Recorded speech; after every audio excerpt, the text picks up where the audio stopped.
Good morning. Good morning, Dr. Aten. How are you? Good morning, sir. Good morning. How are you, sir? Reconnecting with. Yes, sir. Hello, Professor Bhu. Good morning, Professor Sardana. Meeting virtually after so many years. Yeah, yes. 2019 or 18. Yeah, we were there at somewhere in south. We were there both together. Hyderabad. Hyderabad. Yes. Sarojini Naidu. Yeah. So nice to see you, sir. And it's our pleasure to listen to you as always. So nice. It's all because of your lovable, invitation, adorable, Hey, thank you so much for accepting it. I know you are a very busy person, but you accepted our invitation to deliver this talk nice. to this faculty development program. Ji. This is the 5th day of this program, sir. Ji. Last day rather. And there are more than 70-80 participants from different colleges. I mean, this is a faculty development, so faculty is there from different colleges, universities, and also from industry also. Some people are there, registrants, participants. And we had some very good lectures in all aspects. I had one lecture from Alok Mishra. He is my classmate and he happens to be at Singapore. He is now, he was vice president of this Johnson & Johnson. He was dealing with medical devices. He is as old as I'm from as we are. I mean, he was my classmate. So we had a very good lecture. Currently, he's an adjunct professor with NUS, Duke Medical School, NUS. Singapore, yeah. So we called him and he delivered a talk. And then there are others, one from Malaysia and industry. We had a IPR vice president of Mankind. So we had, and then you are there. So we have all these stalwarts, what you can say, right? Privileged to be part of that galaxy of speakers. Yes. And I will try not to disappoint you and the audience. Yeah. No. Yeah, that is not possible, sir. Your lecture, everybody looks forward to. So nice. It is always very interesting and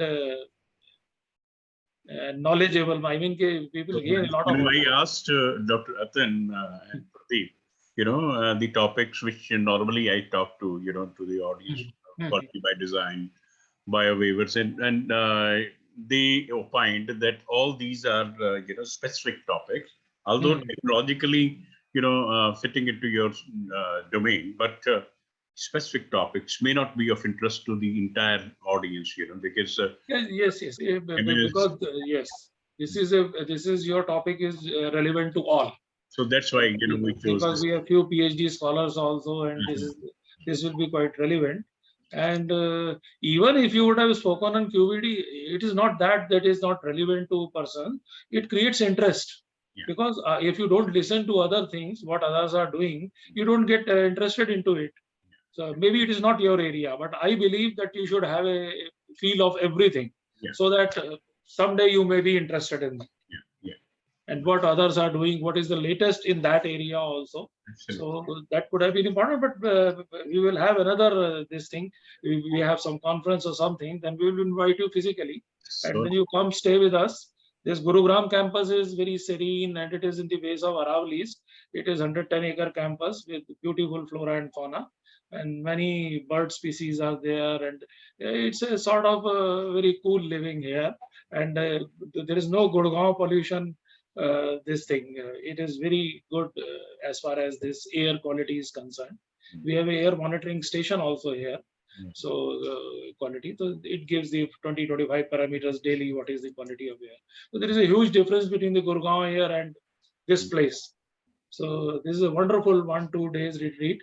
So we will definitely next time we'll call you, sir, here. So thanks for joining, sir. So nice. Anjali, you may start. No. Okay. A very good morning to our esteemed guests, colleagues, and participants.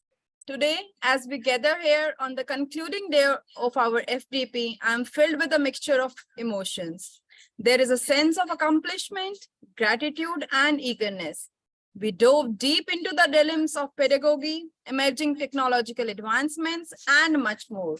It is both an honor and privilege today as we embark for the 5th day of FDP. As we gather here, I am reminded of the collective passion, dedication, and drive that brought us to this point. To our participants, I urge you to seize this opportunity today, engage wholeheartedly, and share your invaluable insights, as our today's speaker is a luminary and icon in himself. I welcome Dr. Professor B.S. Bhoop, sir, Emeritus Professor, Chitkara University. We welcome you for today's session, sir. Sir's topic is on being an adept pharmaceutical researcher, maladies and remedies in ethical publishing and scientific finding. I would like to introduce today's speaker, acclaimed globally for his scientific research work, especially on systemic development of novel drug delivery using pharmacoQBD, paradigms, advanced pharmacokinetic modeling, nanomedicine, and computational pharmaceutics. Professor Bhoop, sir, has contributed over 40 decades of dedicated service towards pharmaceutical education, research, and industry. It's been 50, sir. Okay. Working in the domain of pharma. 4 decades. 40. 4 decades, right. Working in the domain of pharmacoQBD and related paradigms since 1995, Professor Bhoop, sir, is considered as a pioneer in this field in India. He has to his credit nearly 430 original publications, including 16 books by prestigious international publishers and 88 book chapters, with H index of 61, I-10 index of over 200, cumulative impact factor of 736.3, and citations of over more than 13,400. A widely traveled scientist, he has delivered more than 365 plenaries, keynotes, and invited talks in India and overseas. Several thousands of industrial scientists from leading pharma companies of India, like Mylan, Zydus, Ranbaxy, Cipla, Cadila, Ipca, Glenmark, have been duly trained by him on formulation QBD, analytical QBD, biowaivers, and nanomedicines. He has guided over 110 researchers, including 34 PhDs, 9 postdocs, completed 6 industrial consultancy assignments, and has 8 patents, 3 technological transfers of nanotech-based delivery products, and 15 computer software to his credit.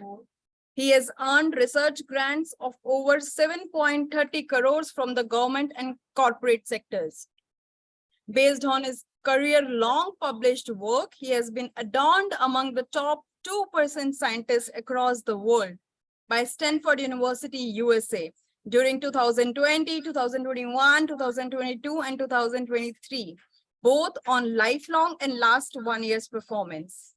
He has been instrumental in organizing several national and international conferences, seminars, workshops at PU and beyond.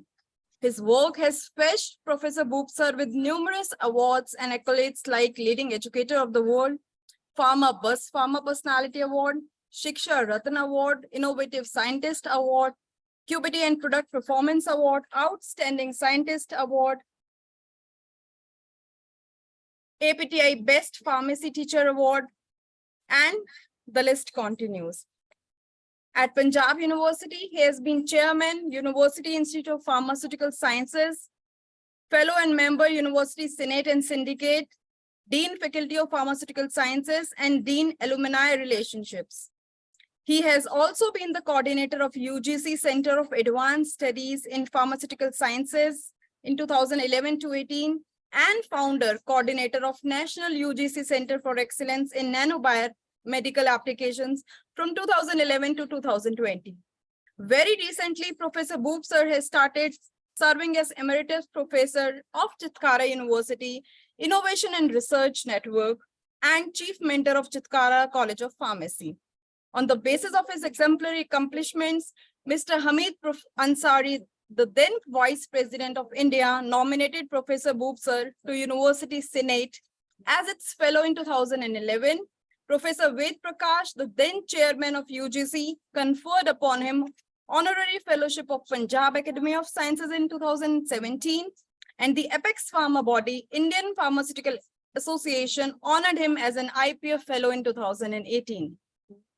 Besides, as a trustee and medical services in charge of Mata Tripati Ji Charitable Trust, a philanthropic social organization, he has also been actively involved in various activities of social service, particularly in providing free medical care facilities to the poor and underprivileged in India since 1999. I can go over and it can take a lecture for Sir accomplishments. Now I'll give the desk to Sir to continue, and I welcome you wholeheartedly, Sir, for today's lecture. Over to you, Sir.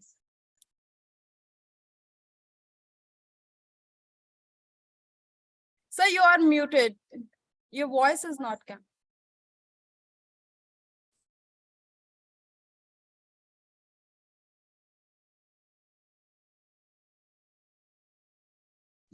Okay. Am I audible now? Yes, yes, absolutely, sir. Is my presentation visible? Yes, sir, it's visible. Okay. Okay. Yeah. So, my dear friends, this is my, prized, privilege to be amidst all of you, virtually though, on the call of my very dear friend and an accomplished academician and researcher, Professor Satish Sardanaji, and my students over there, Dr. Atin Kalra, Dr. Pradeep. Thank you so much, Dr. Anjali, for a very nice introduction. I do not know, that might have kept the, expectations of the audience high, whether I'll be able to come up to their expectations or not. So the topic that has been entrusted to me, is, as you see, is on being an adept pharmaceutical scientist. And I have to lay emphasis on the melodies and the remedies of the ethical research. We keep talking about ethics in research, so we have to be conversant with the same. This is an era where we think that we are aware and we are beware of these melodies, but I think much needs to be known. As I used to also feel almost a decade back, I know a lot about plagiarism and misconduct, but as I kept, my interest in this as opportunities keep falling in my domain, so I kept learning. That's what I'm here to share with you. So this is how I have structured my talk. I'll be talking about rudiments of uh, research, and then research methodologies, a bit of it.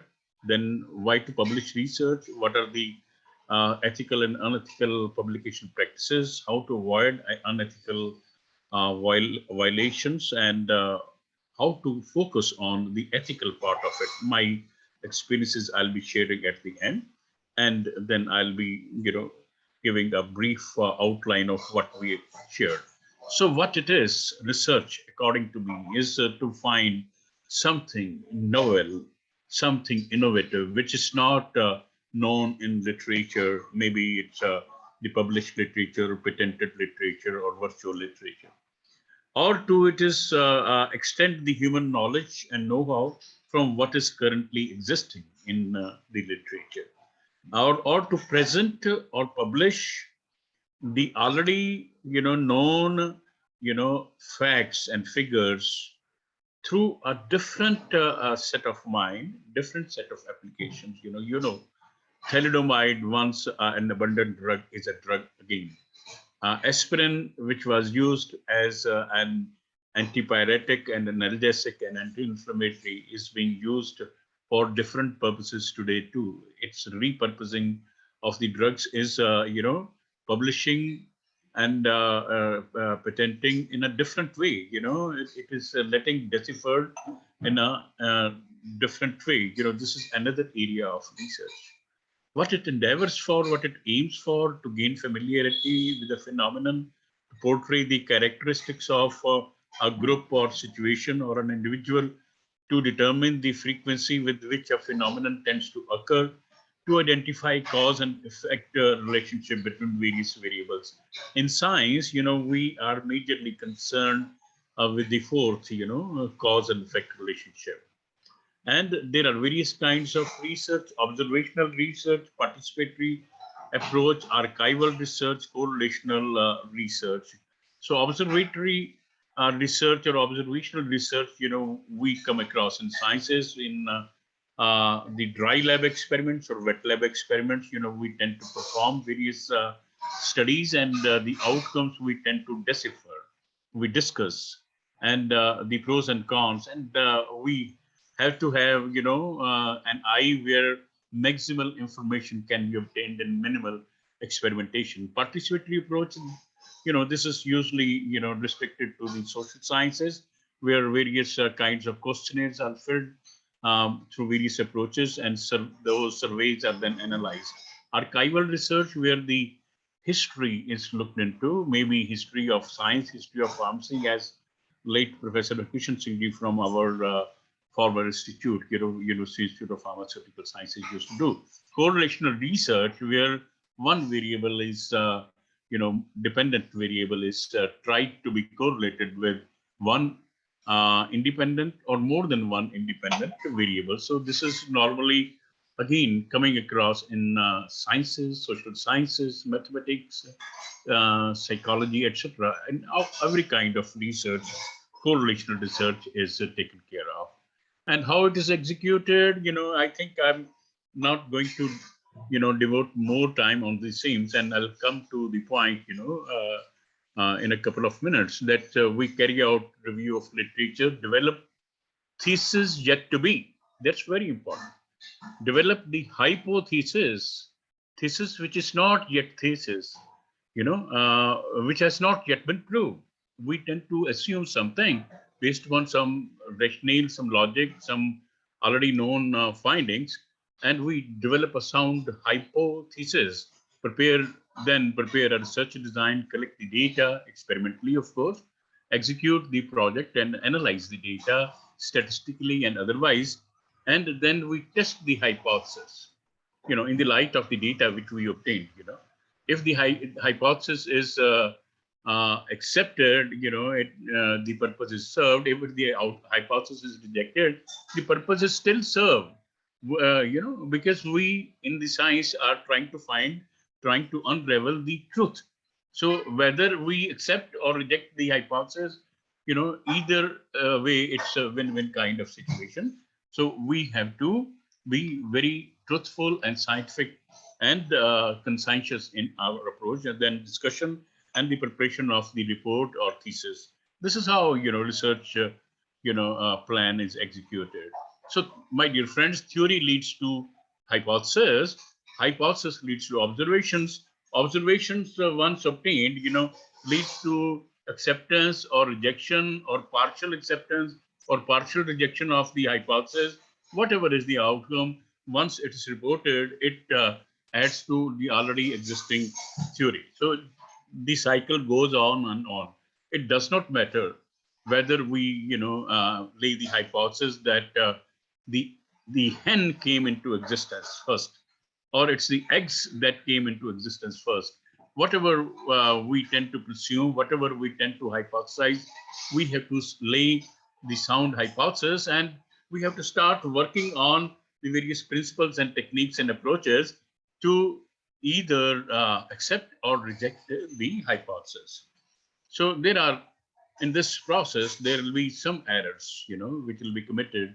In science, we admit that to err is human. We'll continue to commit errors. To err is human, to forgive is divine, and to persist in errors is devilish. To err is human, but to persist in errors is devilish. It's not pardonable.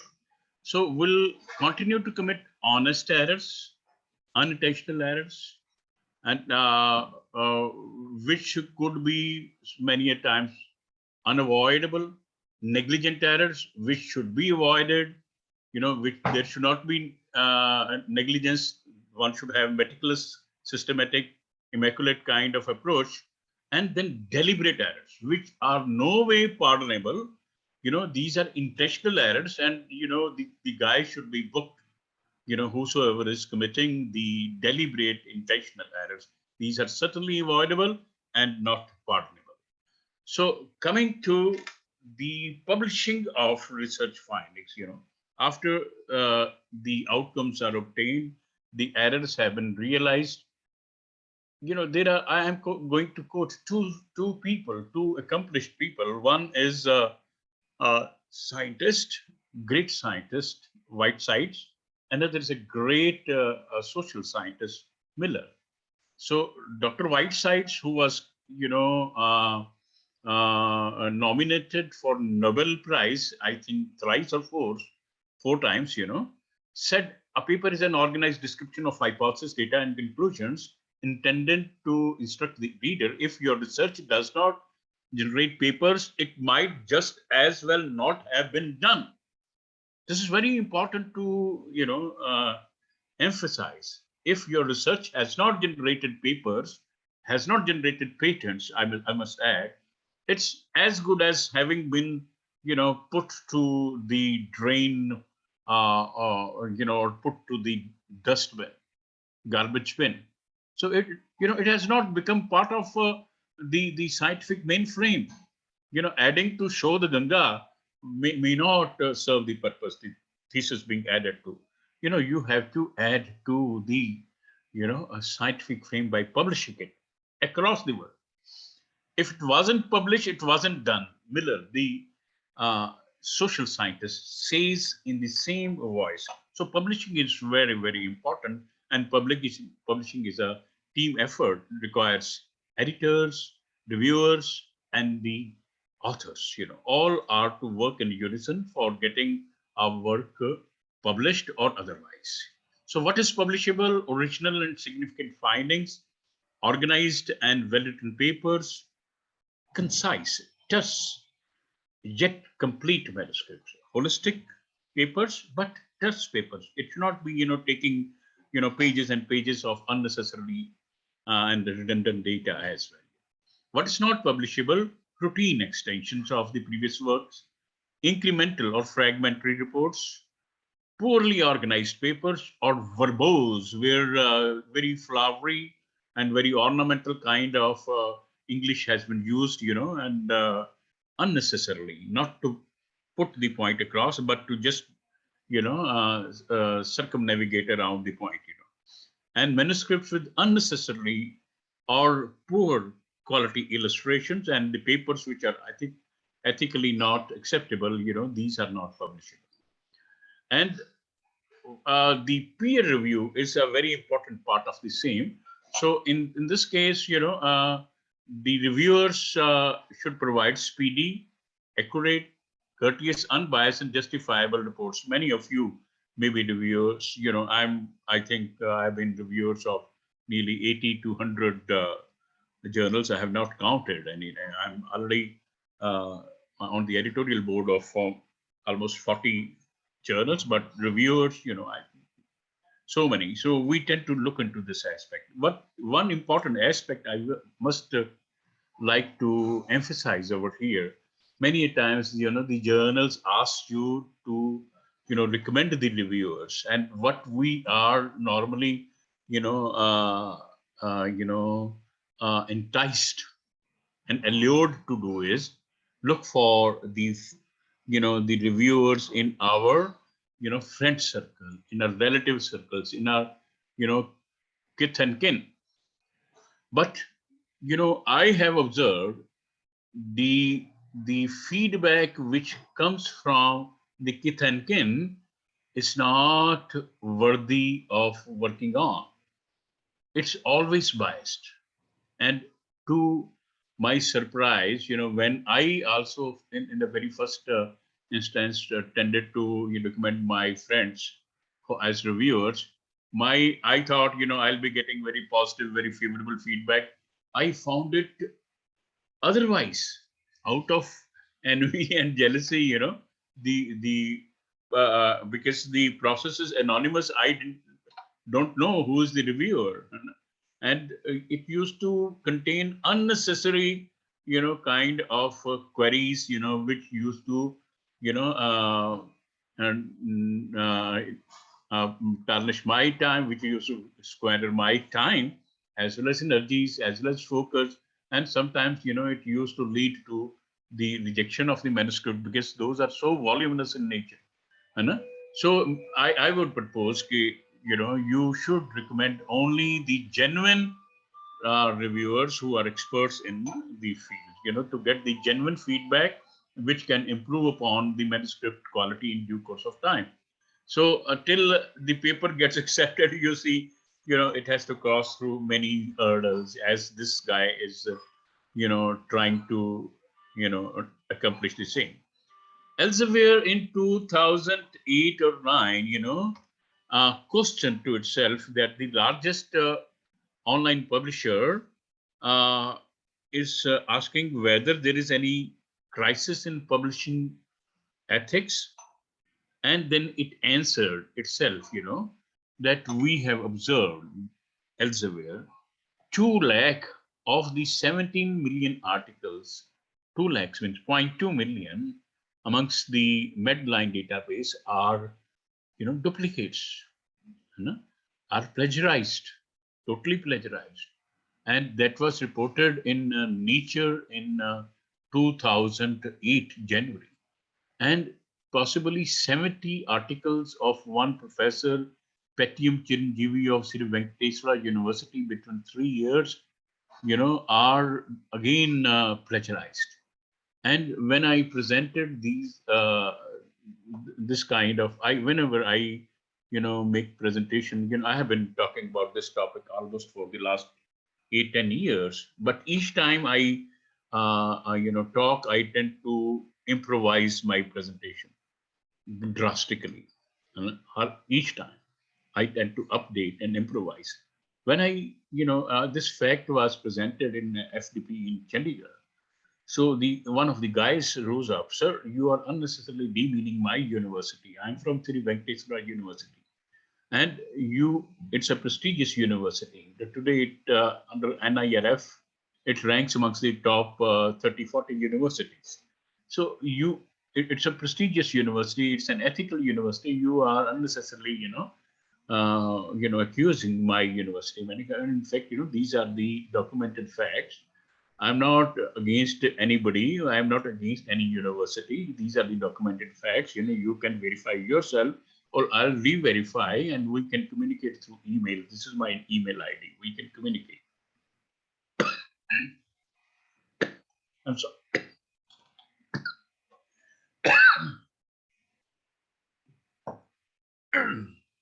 A couple of months, I'm sorry.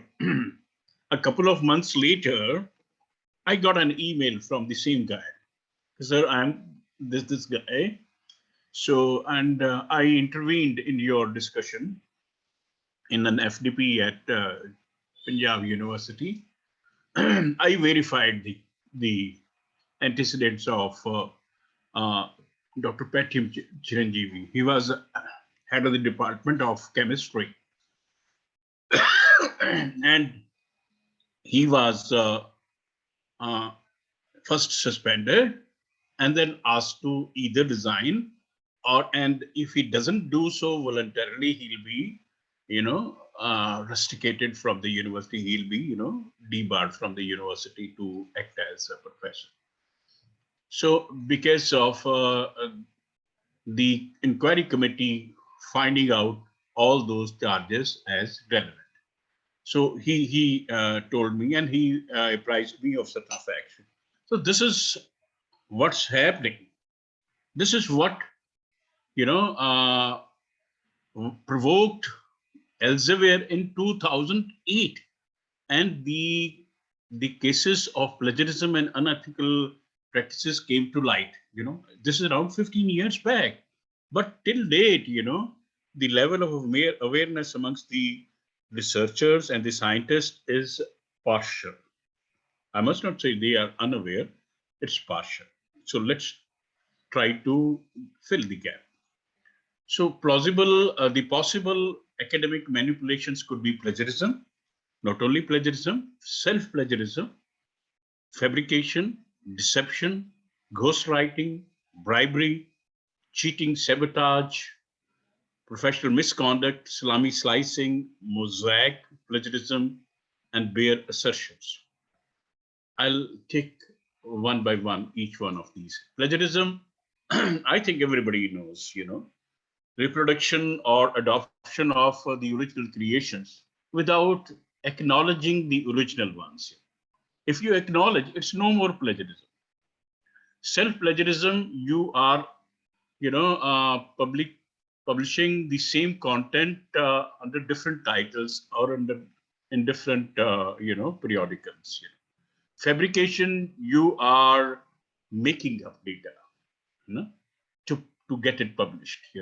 Falsification, you have obtained the data, but you are changing the data to suit the needs of the publication. Ghostwriting, you are obtaining the assistance of somebody without, involving him as the co-author, or you are providing assistance to somebody, unethically without you being as one of the co-authors. Cheating, you are obtaining assistance in a academic exercise without acknowledgement, due acknowledgement of which is required in the case. And bribery, you are paying money or you are accepting money for getting or for not letting a publication publish, getting into reality. Sabotage, you are working against published work or work in progress. Professional misconduct, this is any of these academic violations when the total volume, total quantum becomes, phenomenal. It's called as a professional misconduct, or it's also called as a scam. It's called as a fraud. Professional misconduct is a fraud, of very high volume. So plagiarism, the act of presenting another's works or ideas as your own.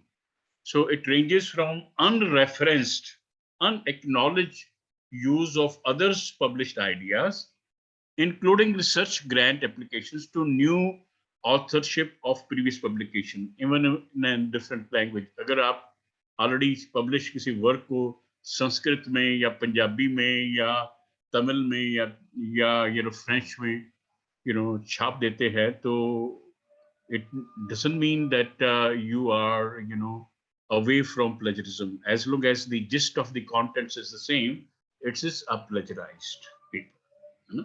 So sending in different languages, or using different languages and sending in different journals and different to different publishers will not deprive you of that accusation unless the contents are changed, unless the spirit is changed. It may occur at any stage of planning, research, writing.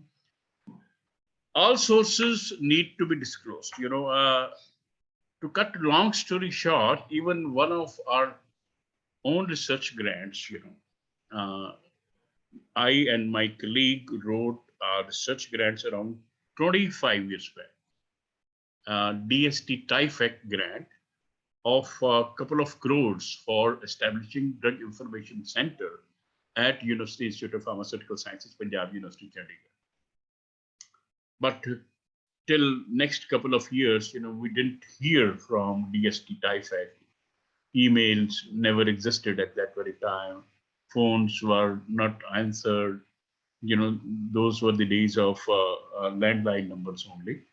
And so hardly any communication was possible.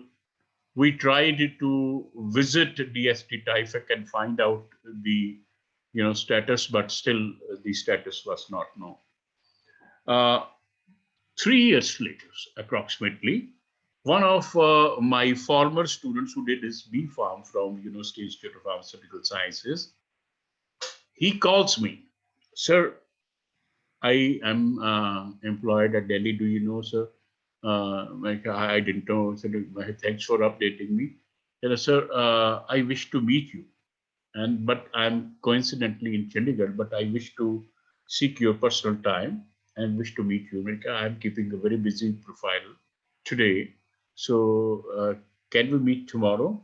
Can I, sir? I'm leaving today evening.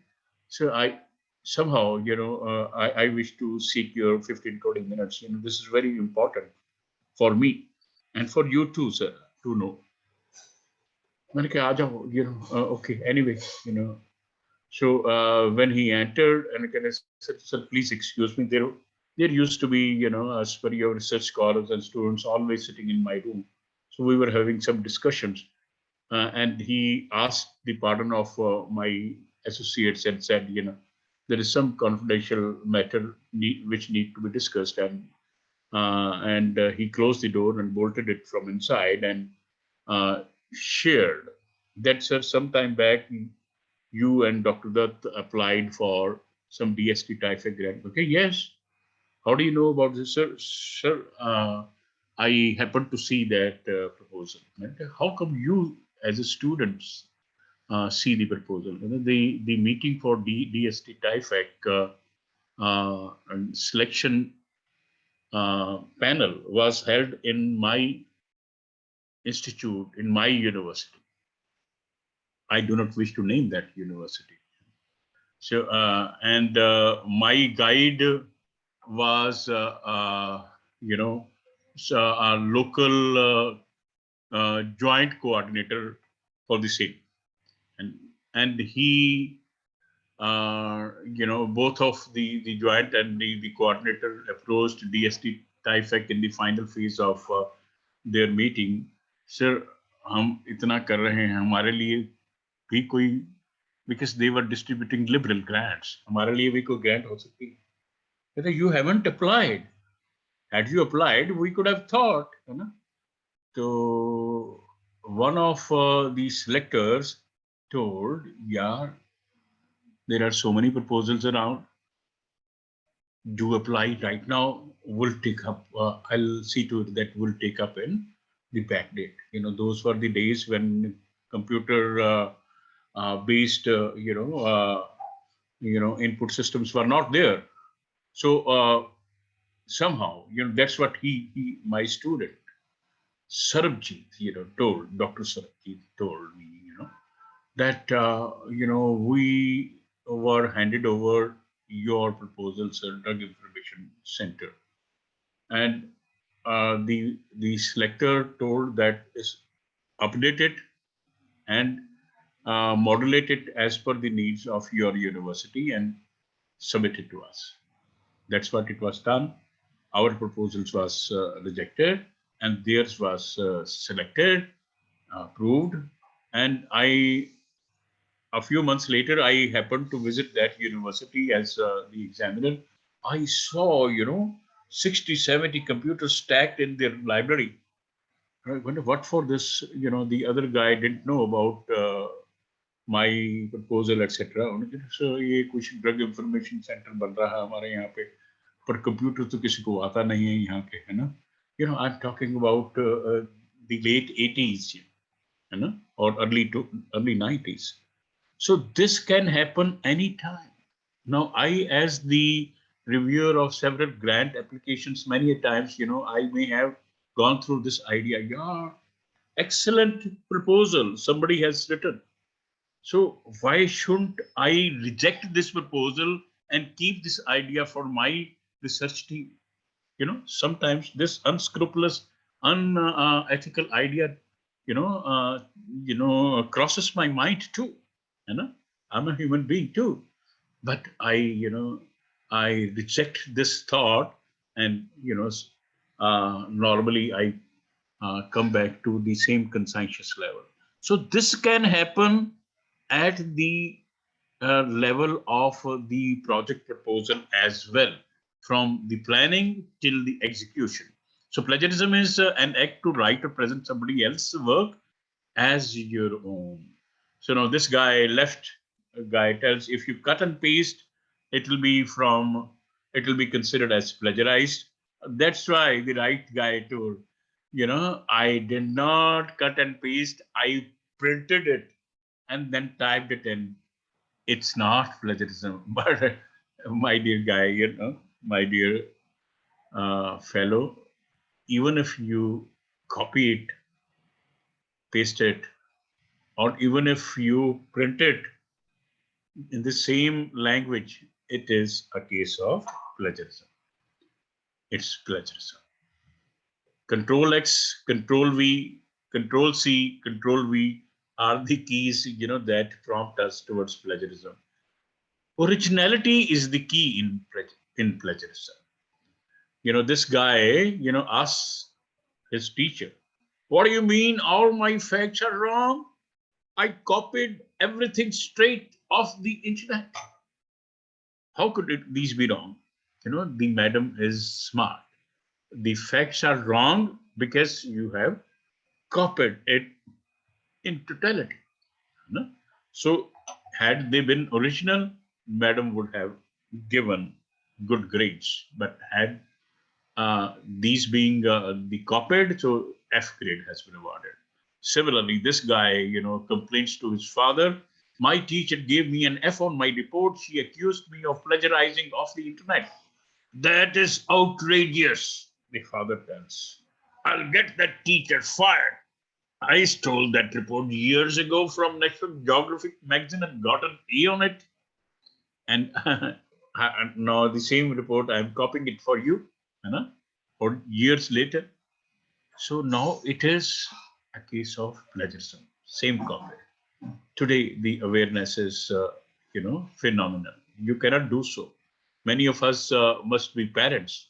So we have to teach our kids as well, not help them in plagiarizing. और बेटा क्या project मिला, लो मैंने net से ढूंढ के ले लिया, इसको प्रिंट करते हैं, बाहर से करवाते हैं, कलर प्रिंट देते हैं, स्पाइरल बाउंड करवाते हैं, and get a good grade from your teacher. You may copy paste it, but teach your kid to acknowledge the references. This has been taken from this has been taken. Add the references at the end so that, the guy, presents a compilation, but is ethically not claiming the authorship of the entire contents. He can claim the authorship of the compilation of the various facts and figures, but the facts and figures have been borrowed. Fan, slow speed. Slow speed.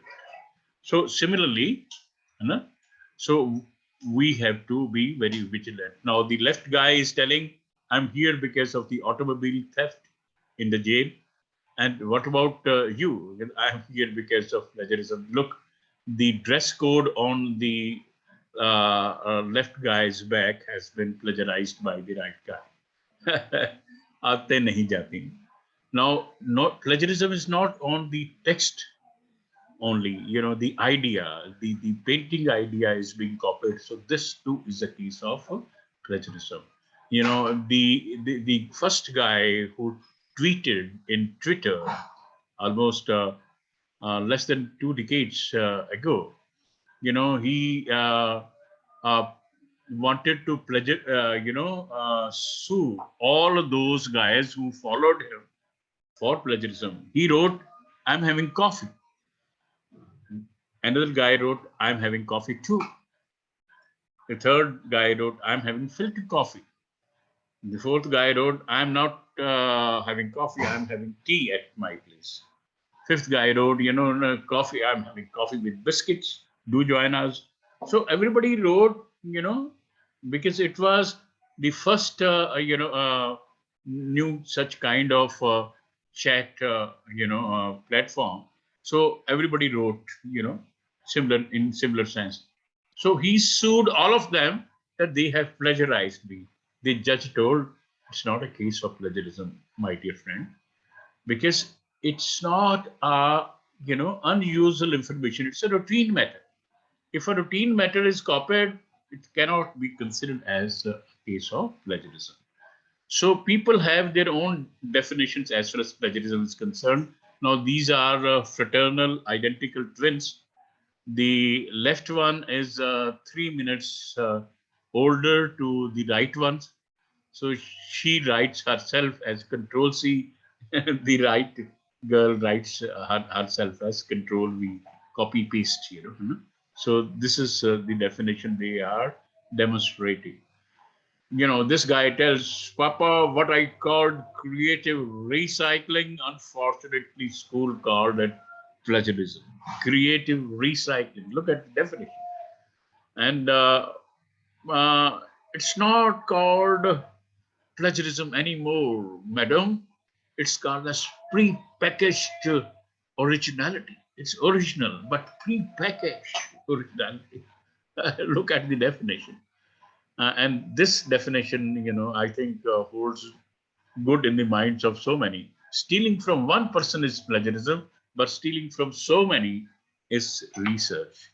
Now, the teacher tells this is just not enough and understands that she has plagiarized.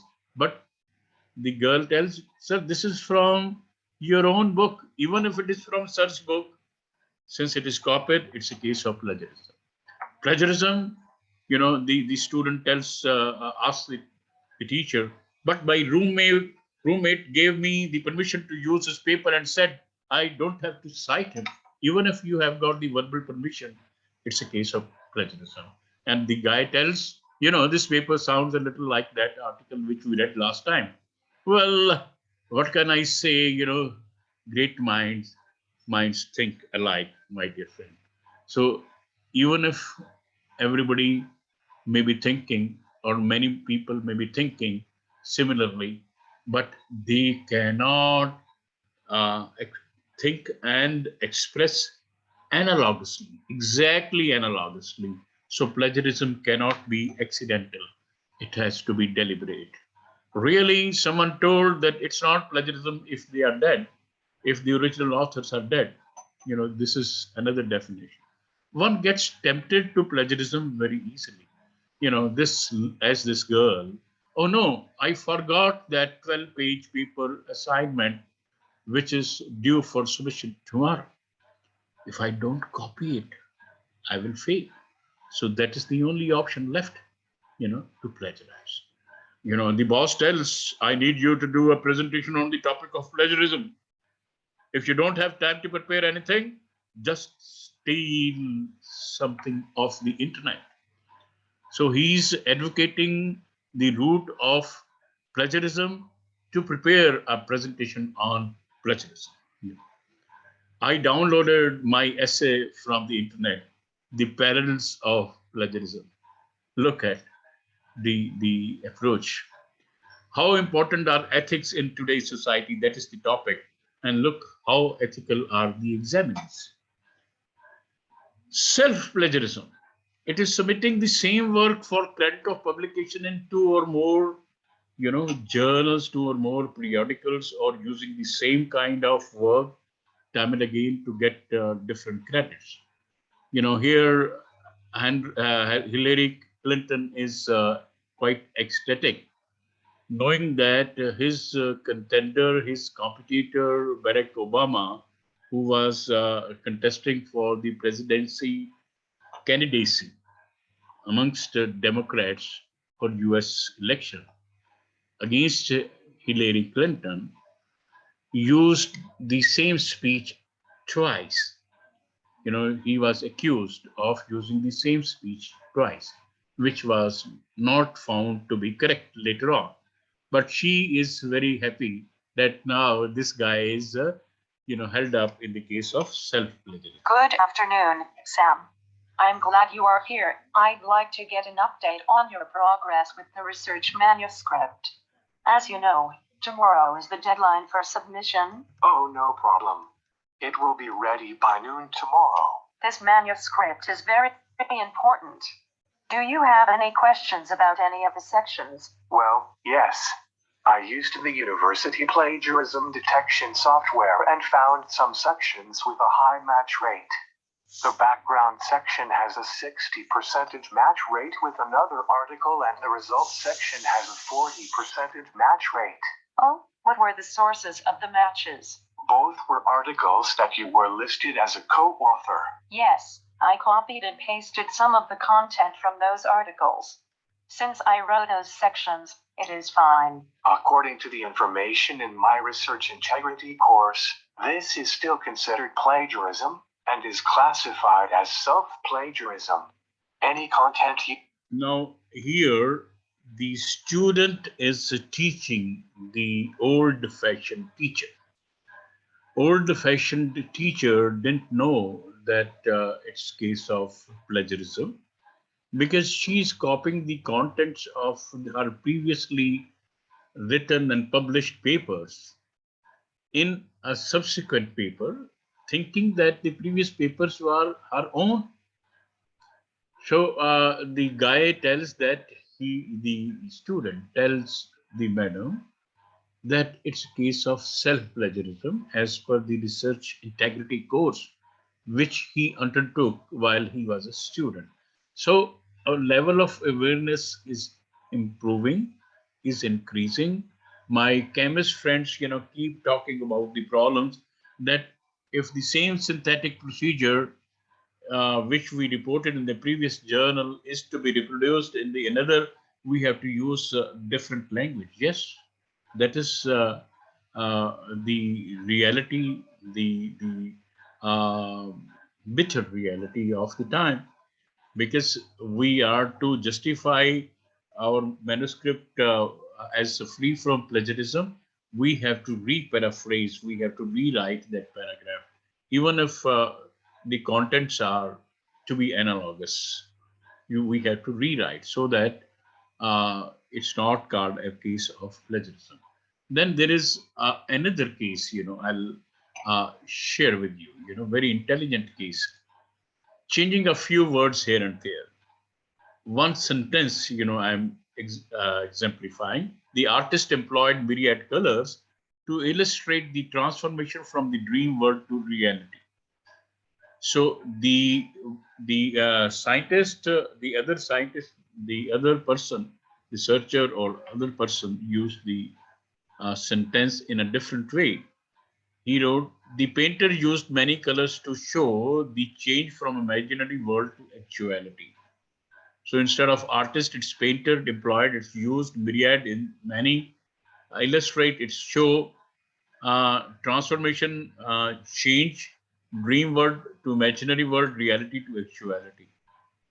So he has, used synonymous language, written the same sentence. Would you call this as plagiarism? No plagiarism software, detection software can distinguish this as plagiarism. But an intelligent mind can find a definitive piece of intelligent plagiarism. This is called as intelligent plagiarism or mosaic plagiarism, because the content is the same, only synonyms have been changed, replaced. The correct usage could be this. Color can be a way to show transitions, and in this case, the painter uses it to show where fiction ends and reality begins. It's a different perspective. Or within quotes, it's written, myriad colors were used by the painter to show within quotes transformation from the dream world to reality. Within quotes. While you keep it within quotes, it means you are borrowing it from the previous usage.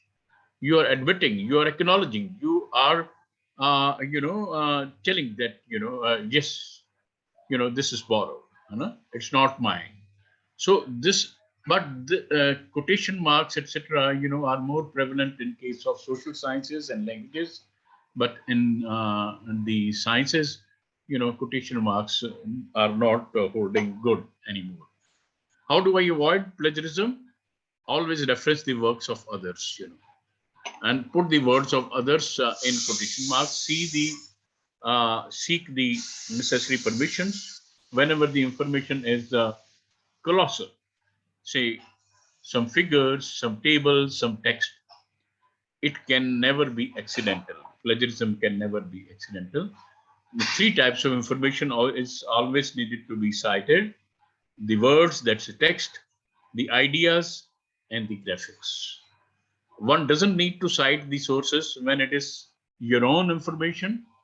That I belong to University Institute of Pharmaceutical Sciences. Currently, I'm at Chitkala University. So this is the information. If somebody else writes that Professor Bhoop is from Punjab University and now he's in Chitkala University, so they have not plagiarized me. They have used the common observation. If I tell Mr. Modi is currently the Prime Minister and Mr. Kejriwal is the Delhi Chief Minister, so it's not the plagiarism of the listed information or the web information. It is the fact. So it is common information. It's somebody's information. It's definitive information. It's not a case of plagiarism. So this is to be understood. And how do we avoid plagiarism? Let's do our own work, original work, establish our own voice.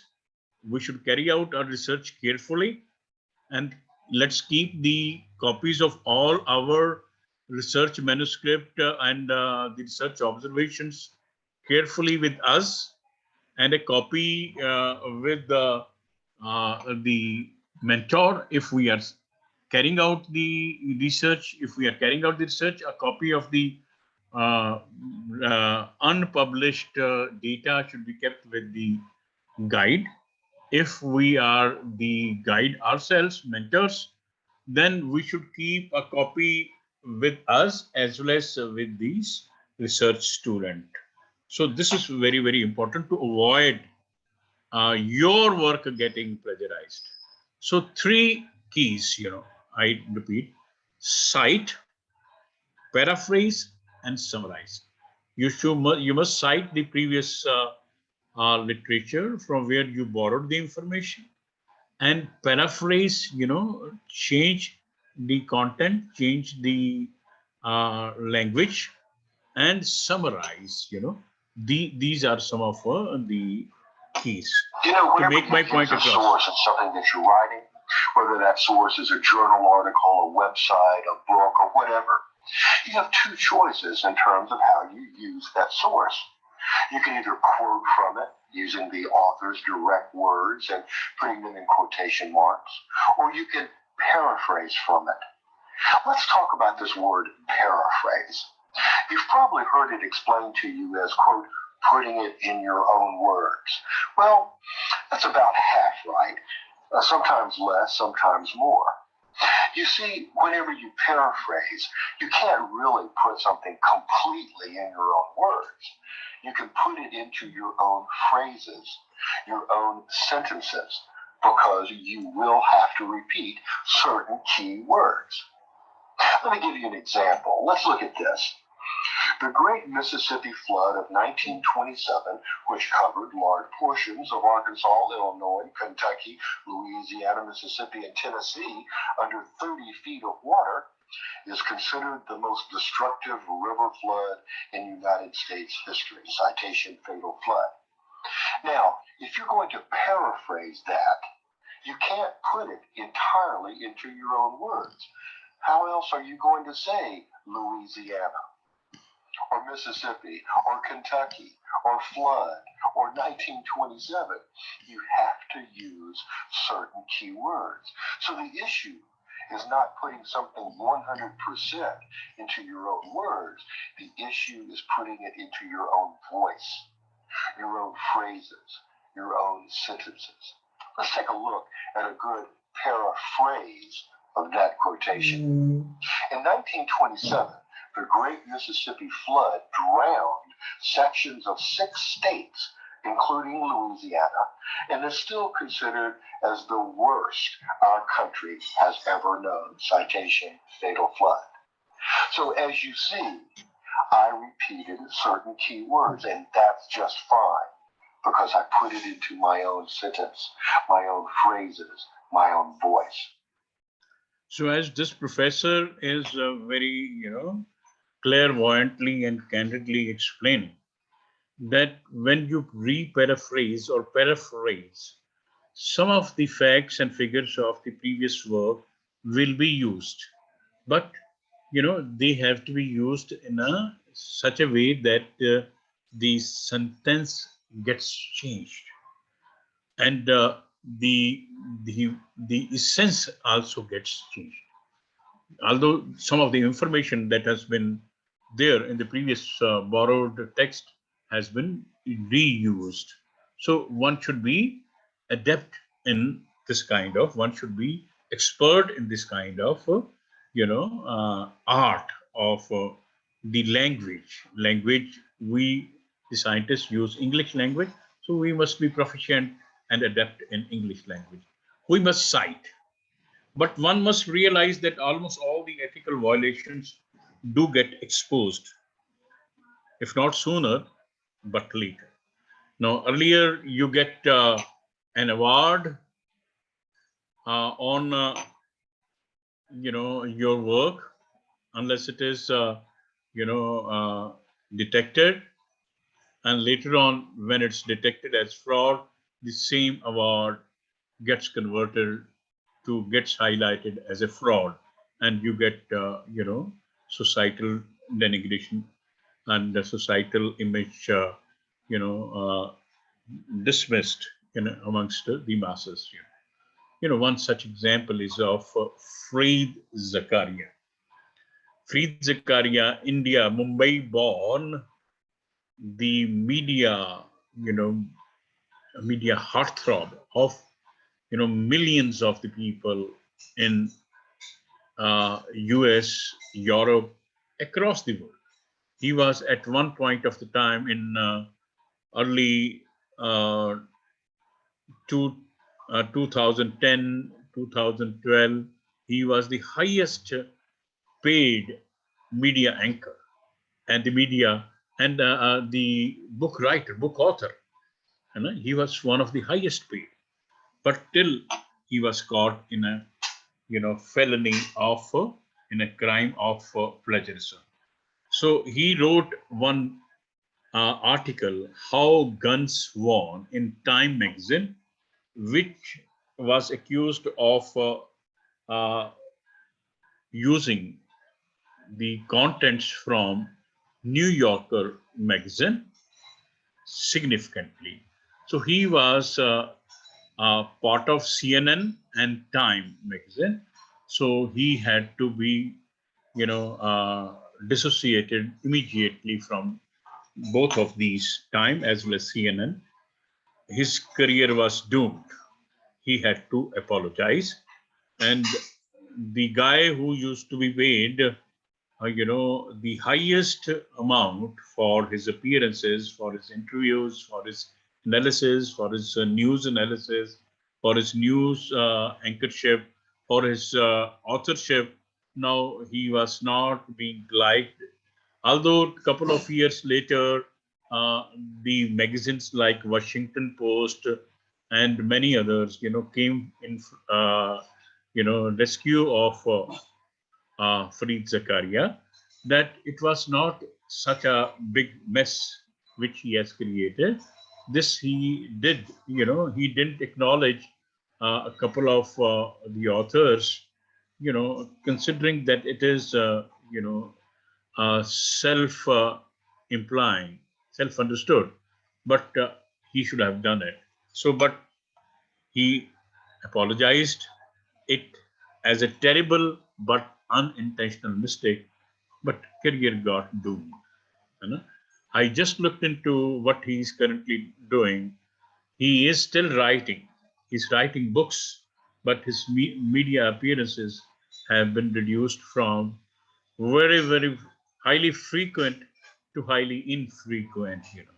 Then Canada PM had to face the charges of plagiarism way back, 2 centuries back, 2003, the Liberal Party, that the same kind of speech was used by two ministers, similar kind of speech, so they had to go through the accusation of plagiarism, although that was set aside by the opposition later.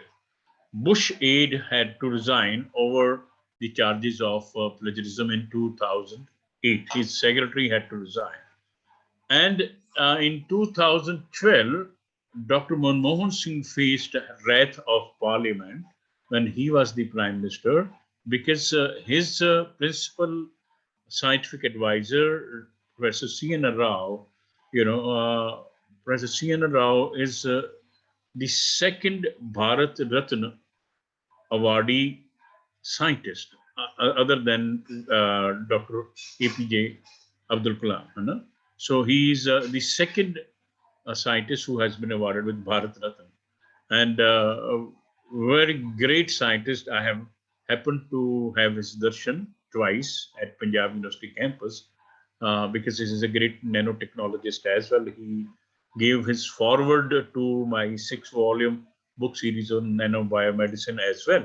So he had to apologize because in one of the papers, in advanced materials, he had used some information which he didn't attribute to the original authors. So it was a mistake by his co-authors, which he didn't take care of, unintentionally. So he had to apologize, through Dr. Manmohan Singh in the parliament, and the case was resolved. But it's not always resolved.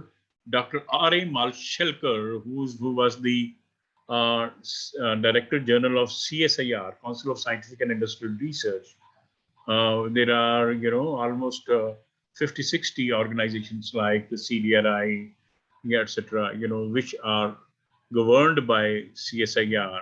And he was the Director General of the same, but he had to resign because one of the reports which he presented on patent laws had some contents which were borrowed from some other reports, and for which the original original book was not referred to. So there was no hanky panky, he had to resign.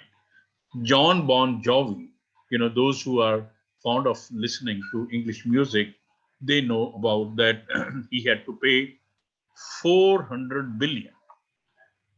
It takes a while in writing zeros of a billion. 10 raised to power 9. And 4, adding 4 into 10 raised to power 9. And adding, say, 85, multiplying 85 and 4, you can look into, how many dollars he was, or how many rupees he was sued for in 2008. But the matter got settled out of court, and the guy had to be compensated heavily.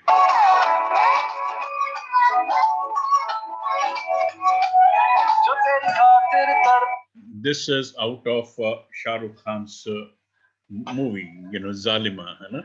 So this was also accused of the plagiarism of its lyrics from the movie where Taeng's Eyes, Nose, Lips song has been stolen. Some lyrics have been stolen in this song, in the lyrics of this song, and the matter got settled out of court. And not always this is settleable. German defense minister in 2011 had to resign because, unlike in India, most of the countries in particularly Europe, uh, they have most ministers as highly educated, some technocrats, some doctorates. So he had to strip off his PhD degree because of the charges proven of plagiarism against his work. So no sooner he got stripped off his PhD, he had to resign from the Ministry of Defense. Similarly, a couple of years later, the education minister, Dr.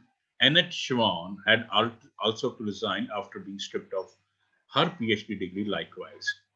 And the guy, Dr. Etienne Klein, a celebrated French physicist who was again pitted for Nobel Prize in Physics, and who was the president of the Institute of Advanced Studies for Science and Technology, had to resign because uh, some of the contents of his work and his co-authors' work had were found to be plagiarized. Ivanka Trump, the daughter of the former President Trump, Donald Trump, was accused of plagiarizing one of her speeches from that of the speeches of Hillary Clinton, and later on she had to apologize for the same, and the matter was settled. Just a minute.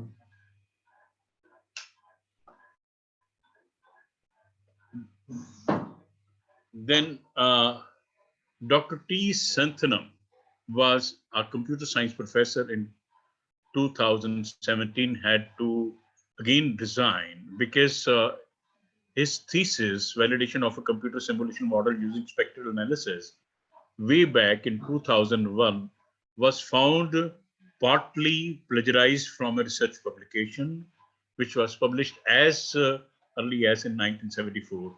So, which he didn't, acknowledge in his publications. So it was a definitive case of plagiarism. His PhD thesis was retracted and he had to resign in 2018. And Dr. Craig Wright, who was the chief scientist of the Bitcoin, had to undergo, inquiry committee, and ultimately in May 2020, during lockdown, he had to resign. A teacher from Dharmpet Science College had to, face the wrath for, not involving her student in a patent, and the patent had to be retracted in 2021. And in 2021, again December, in Sweden, Uppsala, uh, various unethical activities were reported in National Board of Assessment of Research Misconduct. And very recently, in July 2023, you know, uh, just now, Dr. Anjali, gave an introduction and mentioned that I have been enlisted in top 2% of the Stanford University list of scientists, top 2% of the world scientists since 2020, most on career long list as well as on single year basis.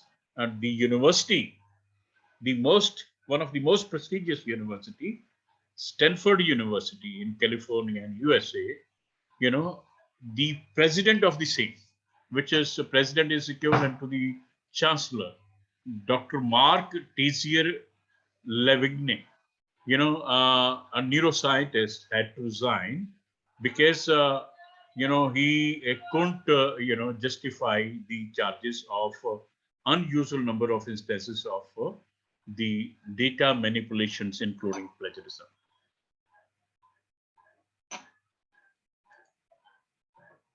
So now I'll share hurriedly my own experiences with plagiarism. Why?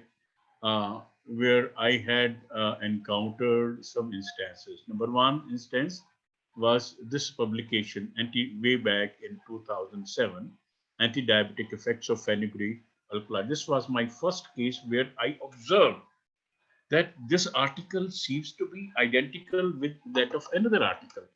Anti-diabetic effects of fenugreek alkali extract in streptozotocin induced hyperglycemic rates. I think everybody knows streptozotocin is a agent which tends to induce hyperglycemia or diabetes like situation in the animals. So another article I looked into, anti-diabetic effects of fenugreek alkali extract in alloxan induced hyperglycemic agents. This is another model. Instead of streptozotocin, you can use alloxan. So here alloxan has been used, and the authors are entirely different. Patel H and Patel B, of Pune, you know? And the other ones were, some guys from Saudi Arabia, Egypt, you know. So, and here was the guys from Maharashtra. And you look around, uh, everything is analogous except streptozotocin replaced with alloxan. This study was undertaken to investigate the effect of alkaloid extract. This study was undertaken to investigate the effect of alkaloid extract.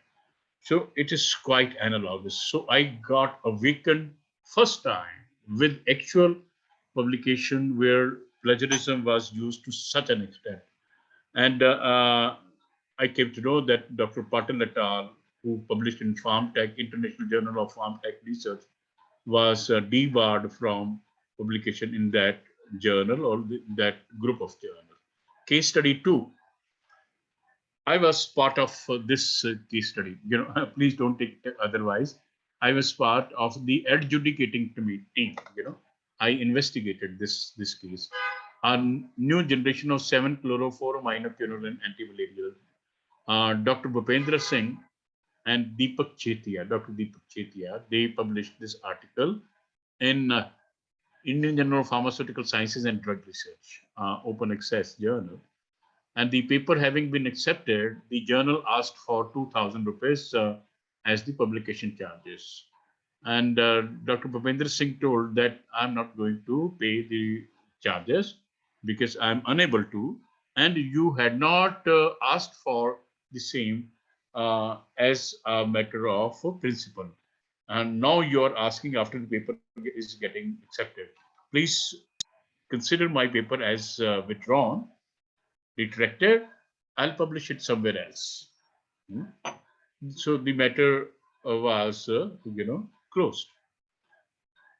The same manuscript appeared a couple of years later in Systematic Reviews in Pharmacy, of which I was a member of the editorial board, Medno Publications. A new generation of 7-chlorophorominocuronine antimalarials. The editor formed a panel of 2 investigators. One was me, another was a guy from Savitha Medical University in South. So we investigated and found that Dr. M.L. Corey was the guide and Virendra Singh was the student and others were the co-authors. And all of these 4 were the part of the journal, Indian Journal of Pharmaceutical Sciences and Drug Research, where the manuscript was submitted. So since they were part of the editorial board, they had access to the manuscript. So since the manuscript was not submitted by Bhupendra Singh immediately somewhere else, so they were the first to submit it in another journal, Systematic Reviews in Pharmacy. उन्होंने वीरेंद्र सिंह को कहा तुम communicate कर दो. उन्होंने communicate कर दिया. The article appeared, and when the article got appeared, the original guy, Dr. Bhupendra Singh, raised hue and cry. This is how the article appeared. Article Systematic Reviews. This is a screenshot of the same. So year 2010. Where we found out that it's a definitive case of total plagiarism by M.L. Corey et al., led by V. Singh, Virendra Singh, student, and those people were found to be plagiarists and they were debarred from publishing not only in Systematic Reviews in Pharmacy, but in all the Medno journals. Case study 3, where I myself became the victim. One of my students called me, sir, one of our articles duplicate is available in the net. Keeping busy profile, I just avoided her comments, मैंने ध्यान नहीं दिया. फिर उसने कहा sir आप please check कीजिए आपका एक article where I am the co-author has been duplicated by somebody else. So I looked into, I was awakened, I shared it with my group of students, and students were outrageous. My students were outrageous. So the whistle was blown. We wrote to the journal that your whistle was blown, that your journal has published one of our work, which was published in Scientia Pharmaceutica, but editor does not yield any response. Then I left it. मैंने कहा ये दुनिया में unconscientious लोग बड़े पड़े हैं, छोड़ो. But my students were, restive. उन्होंने कहा कि नहीं सर, इसको find out करना है. How can our work be, plagiarized just like that? उन्होंने कहा नहीं सर, इसको follow up तो करना है. मैंने कहा वो respond नहीं कर रहा तो क्या करेंगे? उन्होंने कहा नहीं हम सर और कोई तरीका बताइए. मैंने कहा फिर आप ऐसा करो, editorial board के member ढूंढो, उनके email ढूंढो और उनको चिट्ठी लिखते हैं. उनको फिर email लिखी सबने कि ऐसे ऐसे, one of our article has been plagiarized in this journal of which you are the editorial board member. And many of them, responded immediately that we have been forced to become editorial board members. We were never invited, and we never investigated about the credentials of the journal. Some, the reputed members left immediately. We are retracting. Some wrote to the editor, but there was dismal response from the editor's desk. So then we wrote to the original the article's authors that unless you seek apologies, we are going to take strict action. And but there was no response from the plagiarists as well. But meanwhile, different. This was my article: formulation optimization of hydrodynamically balanced oral control release bioadhesive tablets of tramadol hydrochloride. And this was the article of Afsar Sheikh et al. Formulation optimization of hydrodynamically balanced oral control release bioadhesive tablets of tramadol hydrochloride. Formulation optimized, same context. So the article was Asian Journal of Pharmaceutical and Clinical Research. So when they didn't respond, and Scientia Pharmaceutica, wrote to me for reviewing one of the manuscripts which they had received. मैंने accept कर लिया, और simultaneously I wrote to him that look, one of the articles which we published in Scientia Pharmaceutica with, I think, with 2 point something impact factor, has now been plagiarized in Asian Journal of Pharmaceutical and Clinical Research by somebody. Well, Pat came the reply, why didn't you tell us earlier? In fact, we didn't want to trouble you. No, we have a definitive mechanism of finding it out. And next day, the email came that this is the not first case of plagiarism against the guy, Afsar Sheikh, second case. It's the second case of plagiarism against this guy. So we are writing to his college authorities. America, please don't do so. His career would be doomed. Let's better contact Afsar Sheikh. So we contacted him, and he didn't respond. But later on, he, called at my phone number, at my office phone number, and my research scholar picked it up. I was in class.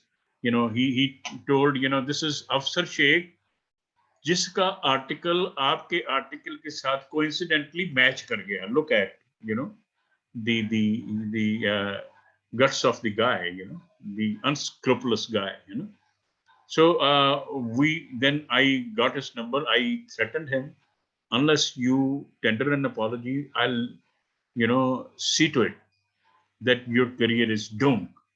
You are unable to publish any of the articles, in India, at least, because I'm known across the Indian journals, at least, So वो थोड़ा सा threatened हुआ. Then journal Scientia Pharmaceutica had already written, so उसने apology लिखा. फिर मैंने कहा नहीं, not only apology by you, but by all of the co-authors. So all of the co-authors wrote written apology, other than one who had left to some other country and who was not traceable according to them. And very surprisingly, the principal and the vice principal of the college were also, part of the co-authorship. And one fine day, principal calls me, छोड़ो बच्चे को छोड़ो यार, आप क्यों doctor साहब आपको क्या कमी है पब्लिकेशन की, मैंने आपका रिकॉर्ड देखा है, you should leave him, so बच्चे से गलती हो जाए. मैं कहा what गलती, he should never do it again, and you should never be involved in such type of practices again. So that's why this kind of action is needed. Article was finally withdrawn. So there were two kinds of unscrupulous people involved over here. One was the plagiarist authors, another was the guy who allowed such type of plagiarized work and who was not responding immediately. That is the editor of the journal. So we acted against both. So the article was finally withdrawn. This is how it's written. Article has been withdrawn from publication owing to plagiarism. And next time the editor writes Asian Journal of Pharmaceutical and Clinical Research first case of plagiarism, he writes an editorial, and in the editorial he writes by Bhupinder saying this article has been coincidentally plagiarized, and he invites me to write an article, a journal article against plagiarism in the journal. I am nothing doing. I am not having to have any kind of truck with this journal anymore. So what can it lead to, my dear friends? Retraction of work, that's withdrawal of work, parent notification to your parents or parent institutes, referral to administrators who are controlling you. It can lead to suspension, or the organization may dismiss you. It can lead to loss of reputation and blacklisting by publishers. Unfortunately, in India, there is no such penalty available for carrying out for plagiarism. But in Philippines, it's a definite case of crime. Plagiarism is punishable by fines of between $100 to $50,000 for plagiarism. In USA, it ranges from 2.5 thousand to 2.5 lakh dollars. 2.5 lakh dollars, 2.5 thousand to 2.5, and up to 10 years in jail if you are found to be plagiarizing. And there are several good software available to detect, authenticate. All the journals normally make use of authenticate, but most of the institutes have got Turnitin, and Urkund is the software which is supplied greatest by UGC on demand. So, and there are other open sources software available as well. Dupli Checker, Pagium, Plagiarism Check, Copyscape. You can have access to these free software as well. You can click on this as well. This is free. You can go to the site and download the same. All these articles, all these software are available for greatest. And there is, you can click on this as well. This is again free. HTTP /search engine reports.net article check.aspx. So if you add this web link to Google, and then you can search a page or two pages online for plagiarism, greatest. Those who do not have access to the plagiarism detection software. How do the plagiarism detection software work? String matching, substring matching, fingerprinting, stylometry. Time does not permit me to go into the details. Here these have been explained, the fingerprinting, string matching. There are books and books written for plagiarism and to stop plagiarism. Then there is fabrication and falsification. What are those? So, in nutshell, gross manipulation of research data through rejection of to to avoid rejection on unwanted results, reproduction of an illustration, or false statements. It's called as falsification. This is called as falsification. आप ठीक data को गलत बना रहे हैं या गलत data को ठीक बना रहे हैं तो ये calls as falsification. Like this, here is a dilapidated building which is crumbling, and you show it as a very robust building. Get your photographed in a robust building and show it as if everything is found. This is falsification. And fabrication is fabricate cooking data. So it's just like you are inventing new findings, so this is called as fabrication.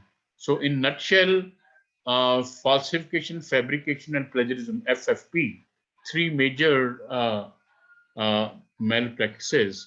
Falsification is changing data, fabrication is making up data, and plagiarism is using words or ideas without proper acknowledgement. So falsification is like lying, telling lies, fabrication is cheating, and plagiarism is like copying. So there are other redundant publications. I'll cut it short. Salami slicing, increasing the number of publications by reusing research data in part. Duplicate publication, dishonest intellectual theft breach. This is called as duplicate publications. Data augmentation, whatever is reported, add some 20% of the data and reproduce. This is called as data augmentation. Cheating, you are seeking somebody's help or providing somebody's help against the publication or for the publication. This is called as cheating. Bribery, getting paper accepted by paying or accepting money for working against or favor of publication. This is called as bribery. Sabotage, deliberate disruption of experimentation. You are working against the experimentation or the publication of the experimentation against somebody else. This is called as sabotage. Dr. Vipul Bhrigu, a PhD from University of Toledo, was undergoing postdoc at University of Michigan, USA. Toledo, again USA, and then Michigan. He tried to destroy the experimental work of his colleague, a colleague from China. His boss, his guide, his mentor was very fond of that lady who was very productive in research. So Dr. Vipul Bhrigu, somehow got somehow restive of the same. So he somehow worked against the research of the same, and the lady got skeptical. Why my Western blot experiments are getting contaminated each time? So she put one camera on at the roof, at the ceiling, which was hidden, and Vipul Bhrigu was caught, and this entire study was reported in journal not less than Nature. Sabotage, serious instance of sabotage at University of Michigan. Postdoc Vipul Bhrigu destroyed a colleague's experiments to get ahead. It took a hidden camera to expose a little-known malicious side of science. This was reported in 2010 in Nature, the highest impact factor journal. So here is the video which I could trace very recently, So just to hold on. Actual video from Nature site. I could catch hold of the same. There is no audio. You just look around. Here is Dr. Vipul Bhrigu. He has ethanol bottle.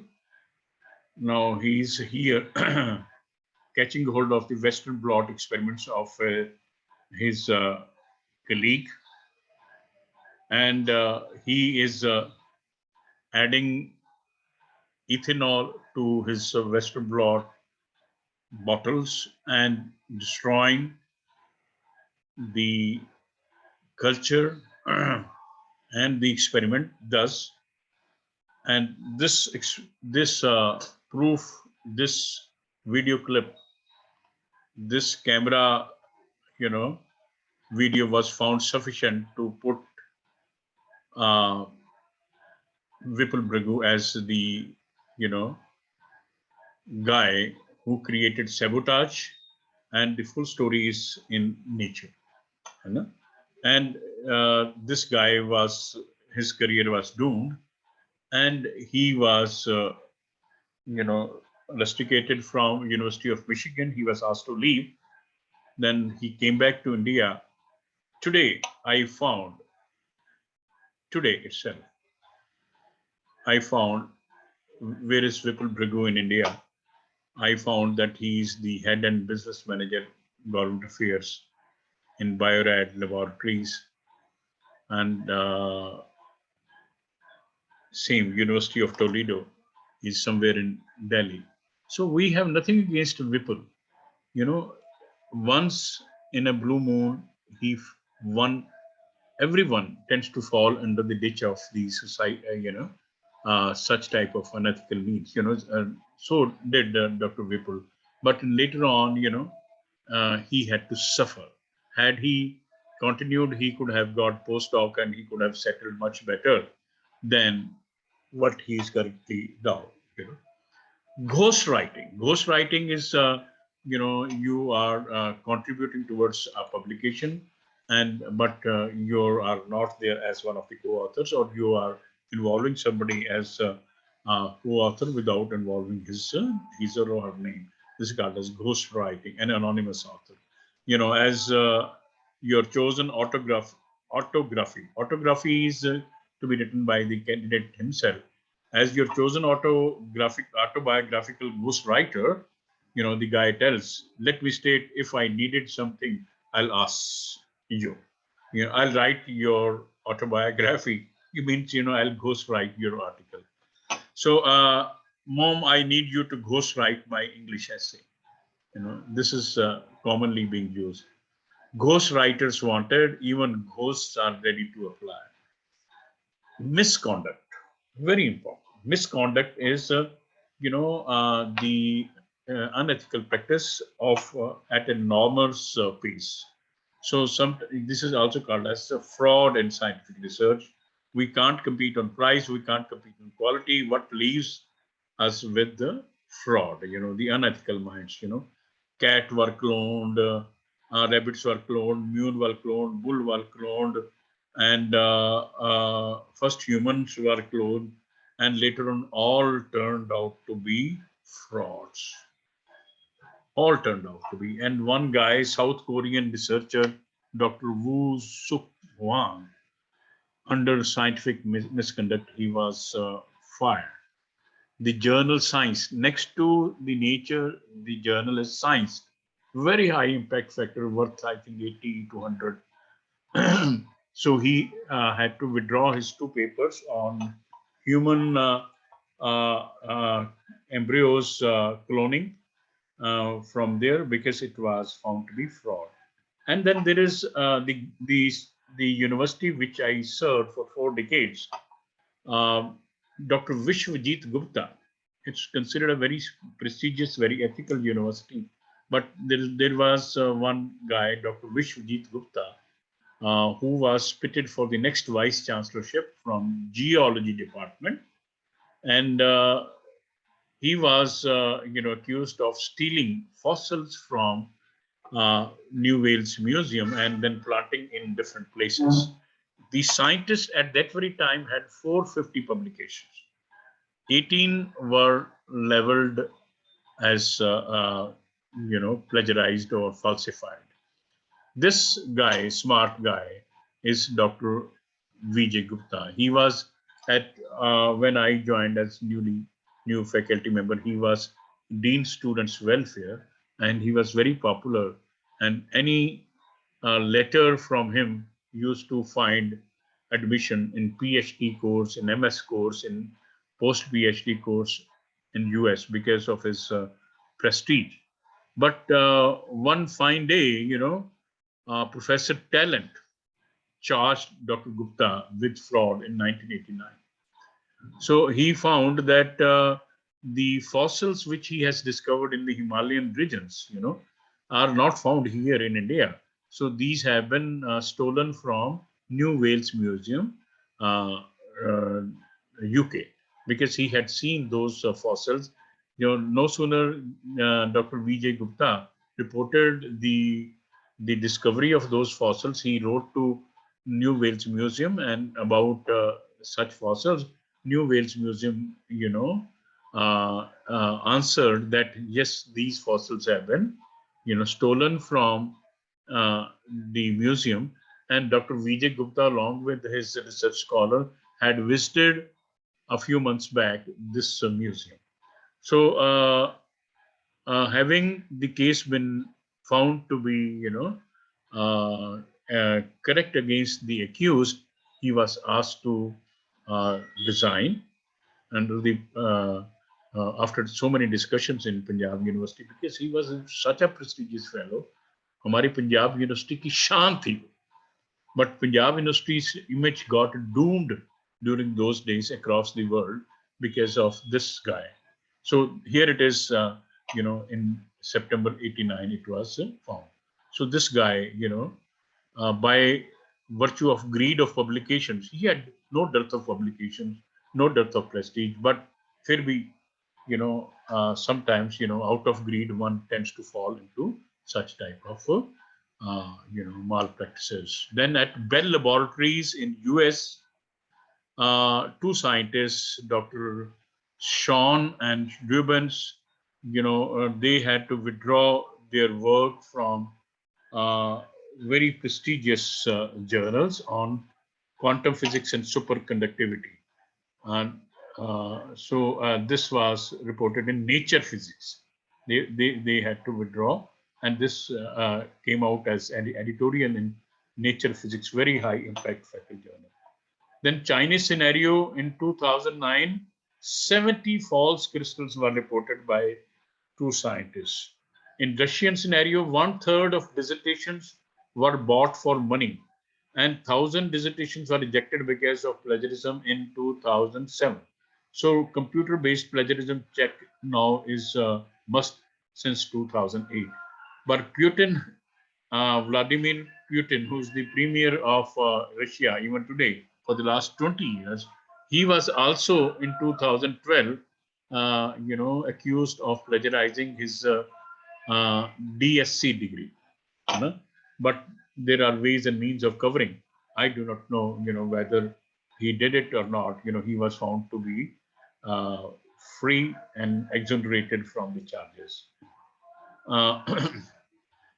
But the guy, who guided him was elevated to very high status, later on. Reporting unethical practices is called as, whistleblowing. So, appoint a person who raises concern.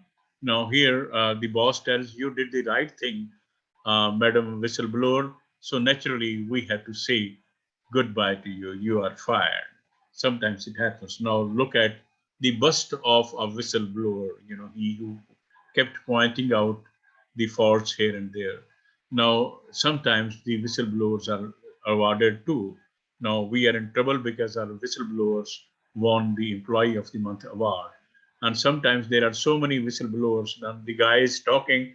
You see the guy under the table, behind the tables, behind the curtains, adjacent to the rooms, behind the doors, who are trying to, know about the conversation. There are potential whistleblowers.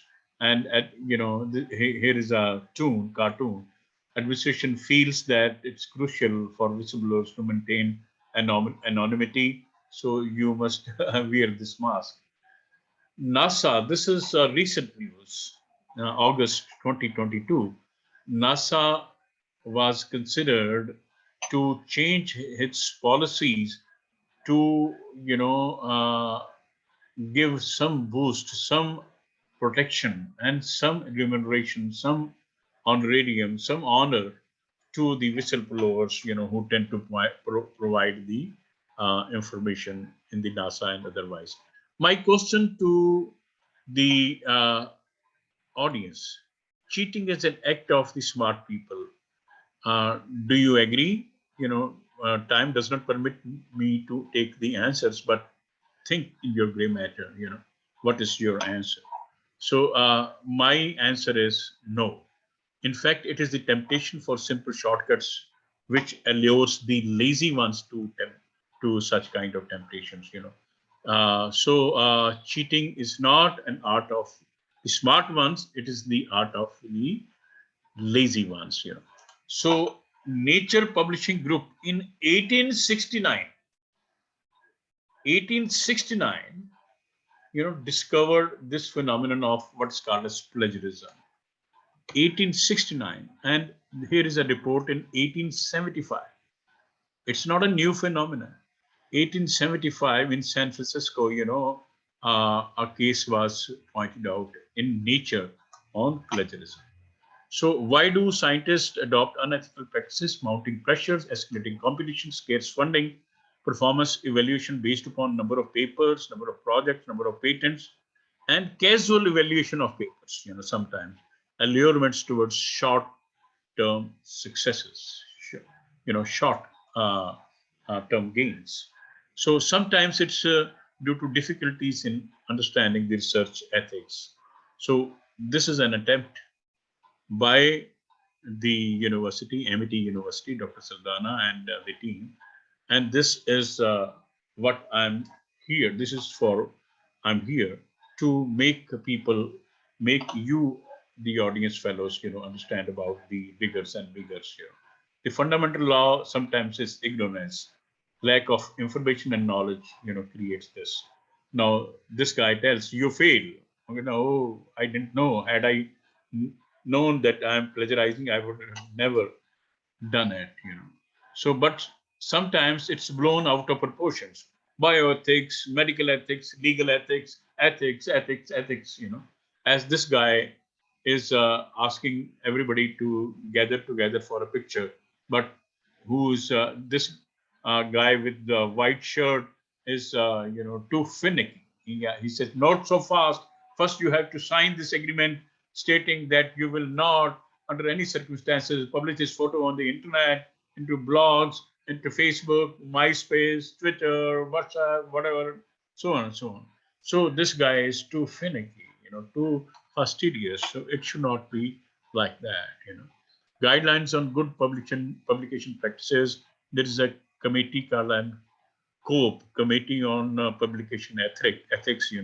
So they are coming out with good publication practices, quite on and off. How to cope up with the COPE reports, Committee on Publication Ethics. So it has this logo, Stop Plagiarism. So I wrote one article and gave these principles of integrity, trust, etc. Some do's and don'ts have been proposed by me in that article. I can share that article with Dr. Sadhana or Dr. Ratan on their demand. And that was published in Journal of Farm Negative Results in 2010 in their inaugural issue, again made no publications. So I was invited to contribute for their inaugural issue. And I proposed HAIL ethical norms, HAIL honesty, animal care, integrity, legality, like that. So it was an acronym, HAIL ethical norms. So good publication practices I have shown. So there are some universities who are maintaining some web resources, universities and institutes like NIH, even Punjab University has also got information on their web portal, and many other universities would. Then UGC has its policy, which is changing from time to time. Up to 10% plagiarism they tend to tolerate. Above 60%, neither the candidate will be, awarded for PhD, and nor the guide would go unscathed for that very purpose. But up to 40%, they will be asked to withdraw and rewrite the thesis. So they are providing with Urkund software greatest to the university, and that was their promise in 2018. But you know the utility and applicability of Urkund software, it has far less reach than software like Authenticate and Turnitin, and so but this is a blessing in disguise for the PhD seekers. Earlier they used to get 40% match rate. Now with Urkund they get 8%, 9%, because it's not very popular, it's not very wide, it's not very costly, it's not very sophisticated. So the purpose is getting served. Now this is our humble contribution. 432 publications, 61 H index, as already 16 books, book chapters 90, and extension lectures delivered, and 7.3 crores, and some tech transfers in collaboration with Professor O.P. Katare to industry, some awards, rewards in India and abroad. And here is in 2019, the Pharmaceutical Excellence, Global Pharmaceutical Excellence Award given to the speaker over here in China, in Shanghai in 2019. Some other publication, and the awards and rewards to my students, Dr. Rishi Kapil, Dr. Kesar Raza, Dr. Sarwar Beg, Dr. Rajneet for Kurana, 10-volume book series on nanobiomedicine. The companies with which we have worked hand in hand, primarily as consultants and as a trainer to companies mostly in India, 3 companies abroad, Beximco Bangladesh, and company Lotus Alvogen in Taiwan, and 1 company in US, Canada. That's Biometric. So general farm negative results, compromised results. I was talking about. I can, send this article. Then another article was published in Chronicle Pharma Biz. So 2016, second rank UIPS, and it's ranking between second, third, normally, under NIRF. And we tend to follow the footsteps of late Professor Kishan Singh Ji, the only Padma Shri award in pharmaceutical sciences, whom we lost during COVID times 2020. Here he is being awarded with Padma Shri. मंजिल तो मिल ही जाएगी, जरा भटक गई सी, गुमराह तो वो लोग हैं जो घर से निकले ही नहीं. Success is the journey, not the destination. And journey to destination is usually straight, not zigzag. But the colors around us sometimes distract us from the righteous path, and we get tempted to follow the shortcuts, running over the moral and ethical values. And we get finally denigrated in our own eyes.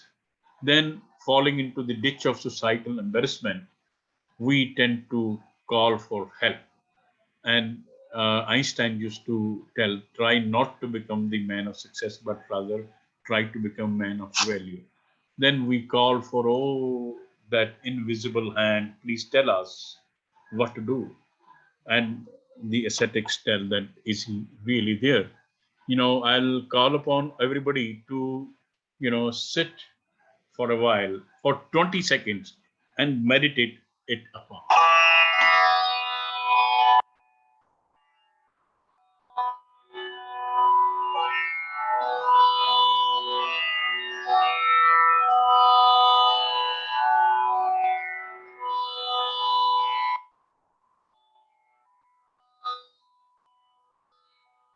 Oh God, grant us with the ethical conscientiousness not to commit all these ethical errors in our lifetime. Let's commit to this path and adhere to this path always.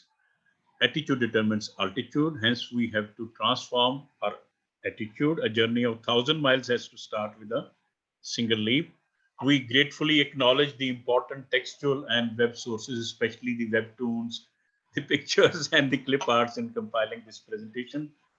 If I don't do it, you'll call my presentation as the plagiarized. These are some of the sources. Thank you so much. This was my team in 2020 and 2021. This is for you. Thanks so much for your patient listening. I'm amenable to any kind of questions. Thank you so much. Thank you, sir. Thank you so much for the wonderful presentation. I wanted to extend my heartfelt appreciation for the enlightening lecture you have delivered today. Your expertise and deep insights on the subject were truly commendable and provided an invaluable learning experience for all of us. The way you elaborated on the topics, publication practices, unethical publication practices, redundant publication, taught us so many things. And your focus on originality of the work is highly commendable. The way you elaborated on the topic with such clarity made it easier to grasp. I'm genuinely grateful for the time and effort you put into creating such a comprehensive and engaging presentation. Your passion for the subject is palpable and inspired many. Thank you once again for the splendid and informative session, sir. Now I request Dr. Satish Adana, sir, to extend his heartfelt gratitude for the session that sir has given. Yes, sir. Are Yes, there any sir. questions? Yes, sir. So you can initiate the questions first, right? Okay, sir, there are few questions from our participants. Please go ahead. Yeah, first is how fair it is to access the academic performance of a teacher on the basis of H index only. One can be a good teacher demonstrator having an average H index also. It's a offshoot to the presentation, but H index is on the basis of the publication quality and publication number. H index is the number of times the publication, say if there is 10, means 10 times the article, more than 10 times the article has been cited. 10 articles have been cited. So it speaks volumes about how many and how many quality publications have been produced. That is one aspect. In India, you are weighed according to the academics as well as research potential. So research potential is gauged by H index. I think that is creditable and that's understandable, and that is a sound metric to depend upon. But academic performance, there are other ways and means by which it should be gauged. How good teacher is. He should be asked to present in one form or another before the audience, and the seniors can assess the teacher's performance, and they can carry out some feedback analysis from the students, from the pupils about other characteristics as well.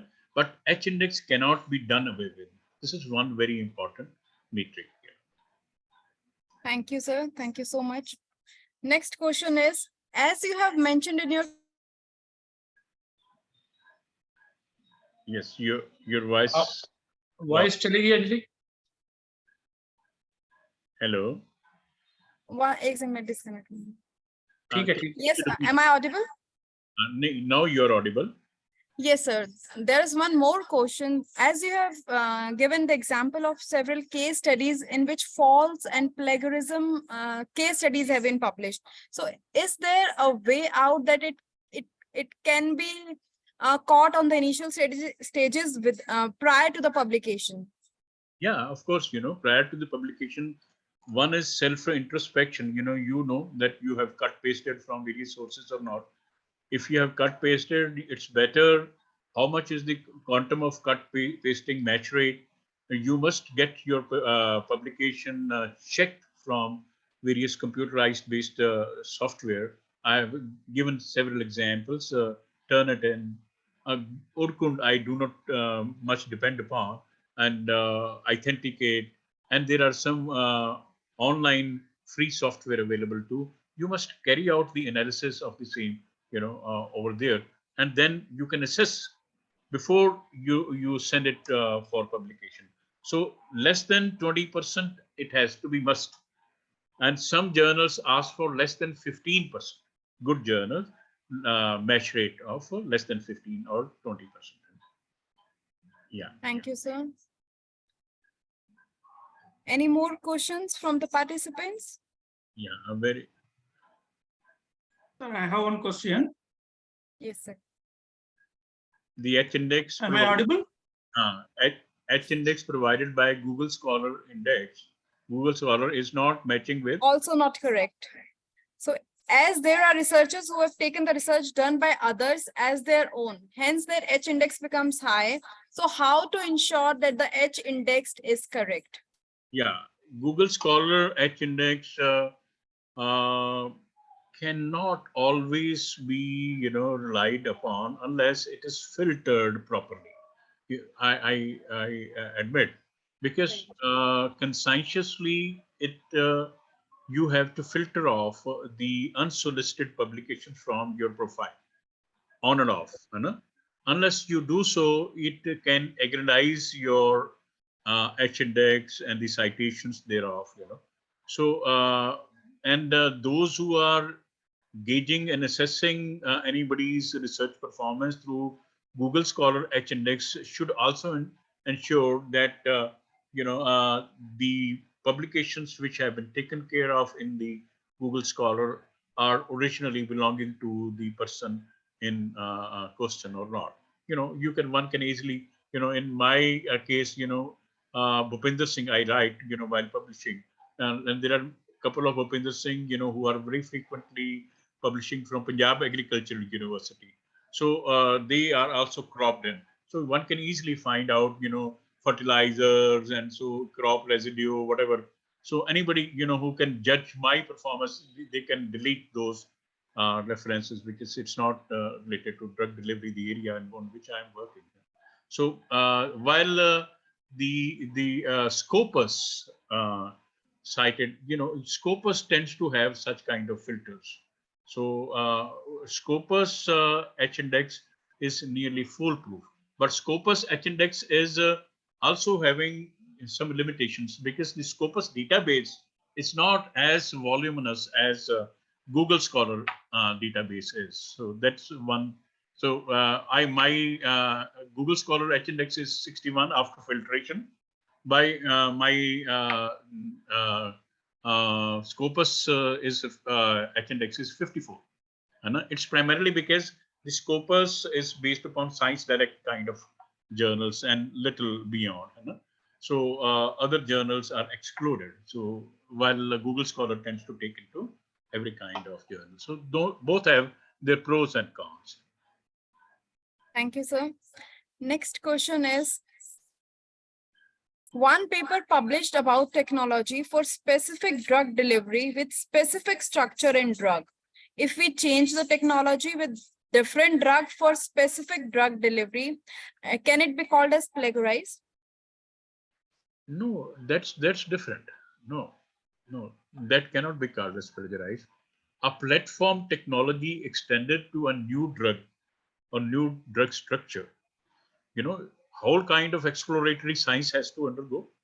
The idea has been borrowed, and whenever it will be published, that idea from wherever it has been borrowed has to be, divulged, has to be acknowledged. If the guy is telling that this is my own idea, so it is a case of plagiarism. But after acknowledging, giving due acknowledgement, he can reproduce that platform technology for his own drug candidate, with his own excipients, by making some alterations and modifications in the technology. And if it suits well, it's a new research, it's a new technology. After including the sources of the published literature as well. But if he does not include the acknowledgement and the citation of the previous research, it is a definitive violation, ethical violation of the practices, and it's a case of plagiarism. Thank you, sir. As you have already mentioned, the key strategies, citing, paraphrasing, and summarizing sums it up. Yeah. Thank you. Any more questions? I have a question. Yeah. Am I Yes. audible? Yes, sir, you're audible. Sir, actually nowadays we can see in WhatsApp there are many groups like academic collaboration and many groups. They are openly they are disclosing the title of the article, and they are asking for authorship by mentioning the amount also, even patents also. And some of the patent number is booked. Authorship is booked, first author is booked, second author is booked, like that. They are disclosing openly in the WhatsApp groups. Many are being added by default. All the teachers all over India have been added by default in these groups. And how far it is ethical, and what will be the consequence in future? Those people are ghost writers. Those people who have not contributed anything and are there in the authorship by virtue of paying some money. If they are paying money or accepting money, they are, succumbing to bribery. And if they have not contributed and part of the team, they are ghost writers. And if somebody is inducting them, so he's prompting to ghost writing. You know? So it's not covered under plagiarism, it's covered under ghost writing. It cannot be covered through any plagiarism detection software, but it can be covered separately under ghost writing. So it is not ethical, not at all ethical. It's not at all ethical, So if somebody is doing, so this is certainly a malpractice, research malpractice, ghost writing. This is ghost writing. If somebody is asking, itna contribute karo, that kind of practice I learn.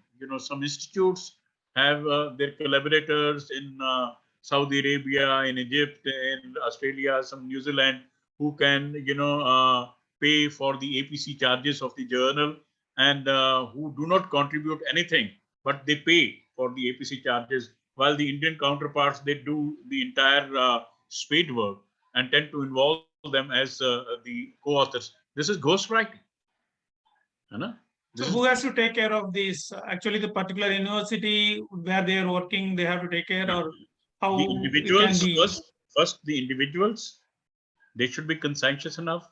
The institution, but the institution, looks for the NRIF ranking or other ranking, they want publication, this tarike se aata hai, aane do. So this is malpractice. This is certainly a malpractice. And sometimes and there should be national policy to take care of this thing. And if there is some national policy, उनको डर होगा कि हम पकड़े जा सकते हैं, और जब पकड़े जाने पे हमारी जो reputation loss होगा, that will be far greater loss than the boon which we are getting by getting good ranks. So our loss of reputation will be our biggest loss. So they'll be refraining themselves from such kind of malpractices. Then institutions will be also strict on the individuals. I know that there are so many institutes, because plagiarism can now easily be detected, but such malpractices are, have to be curbed. At first, they should be curbed at our own individual ends. We have to carry out our own SWOT, conscientious analysis. That's strengths, weaknesses, opportunities, threats. हम कितना ethically चल रहे हैं, हमें खुद देखना है ना? और मैंने एक स्लाइड में लिखा था, sooner or later, such ethical violations are exposed. अब बच नहीं सकते. हम तो उस कंट्री में रहते हैं, यहाँ पे गीता का सिद्धांत हर घर में माना जाता है, गुरबानी का सिद्धांत हर घर में माना जाता है ना. सो कर्म तो के पीछे ही फल चलता है. Initially, So definitely a mechanism has to be made. A mechanism has to be in place. A mechanism has to be in place to penalize, to investigate and penalize such type of ethical malpractices. It should not be restricted to plagiarism. It should go beyond. It should go to bribery go beyond to, ghost writing, etc. And the whistleblowers should not be, victimized time and again. Wherever whistleblowers have been there, they are unnecessarily, victimized. They should be rewarded, rather. That Ranbaxy guy has been rewarded, who brought about the malpractices at that very time of Ranbaxy. He has been rewarded. His books are selling like hotcakes. So, but it's not always. It's not always. वो तो कहते हैं कि ये black sheep है ना, तो उनको they have to face the wrath of their organization and beyond the organization. So some practices have to be taken care of, and the ambit has to be broader, not merely restricted to plagiarism. Now that I gave you the case of Vipul Bhragu, who he's leading practically an anonymous life, negligence से चाहे थोड़ी देर के लिए किया, जो कुछ भी किया out of jealousy, out of envy, out of competition, है ना, out of whatever, maybe कुछ हो सकता है उस लड़की ने भी किया हो, है ना, उसके लिए whatever, but he's come to that pressure and he's suffered. So we should not succumb to such kind of practices anytime. We must Thank you, sir. stand that, and we must percolate that. Thank you. Thank you, sir. Thank you so much for answering all the queries in such an elaborative manner. Thank you so much for the informative session. Once again, over to Sadhana, sir. So, Dr. Bhoop, this was brilliant as usual, I would say. So you mesmerized the public, I mean the participants, and there is a lot to gain from this thing, because the people are always at doubt. What to do, what not to do, how to write, which this journal to, because there is a sort of rat race for not only for the institutions to get rankings, as you have rightly said, NIRF or NAC or NBA or whatever it is, but for the faculty also. They want to have some papers, some patents filed, whether they are relevant, irrelevant, they are copied, they are whatever they are. They want something in their names. And that is the culture that we have created. So genuine research is taking a backseat. It is only those who have, you have seen there, I have seen some resumes as a director of the institute, which have more than 250 papers in just 3 years, 4 years. How is it possible? And I think even bringing out one good paper takes a lot of time. 250 papers, and then some are putting their names, and some are in one particular journal, there are 30, 40 papers published. So there has to be, no doubt, there has to be some mechanism for it. But on the other hand, I think that this practice should be discouraged, because when we say research, because as you have seen, you have been in teaching and research for the last 40 years. I too have been in 40 years. So we, as a change of generation, seen a lot of changes that have come. Previously, the teaching was taken as a I would say very religiously. The exam practicals were conducted for 4 hours, 5 hours. The teacher will demonstrate, like in pharmacognosy, you're cutting sections and then demonstrating, identifying each cell, or for any other subject that we were doing. These days, you run videos, you show them, and though there is nobody is bothering practicals. Even PCI has reduced the component to 50% of the practicals. For marking, you can say, than theory. And pharmacy is basically practical. So teaching has almost taken a backseat. And now I realize, as an administrator, as a teacher, as a researcher, that they say teaching to ho jayegi, teaching to chal rahi hai. What you have contributed as research, what are projects you have. So this is no doubt it has to be there, because India is not lagging behind in innovation. So that is required, no doubt. It has to be inculcated at the school level, but ethics is required. So your talk was wonderful, I would say, and it will invigorate and motivate the research scholars, the faculty, to go for ethical publishing. We don't mind if you publish even one paper in Scopus Index, good journal, and is authentic work.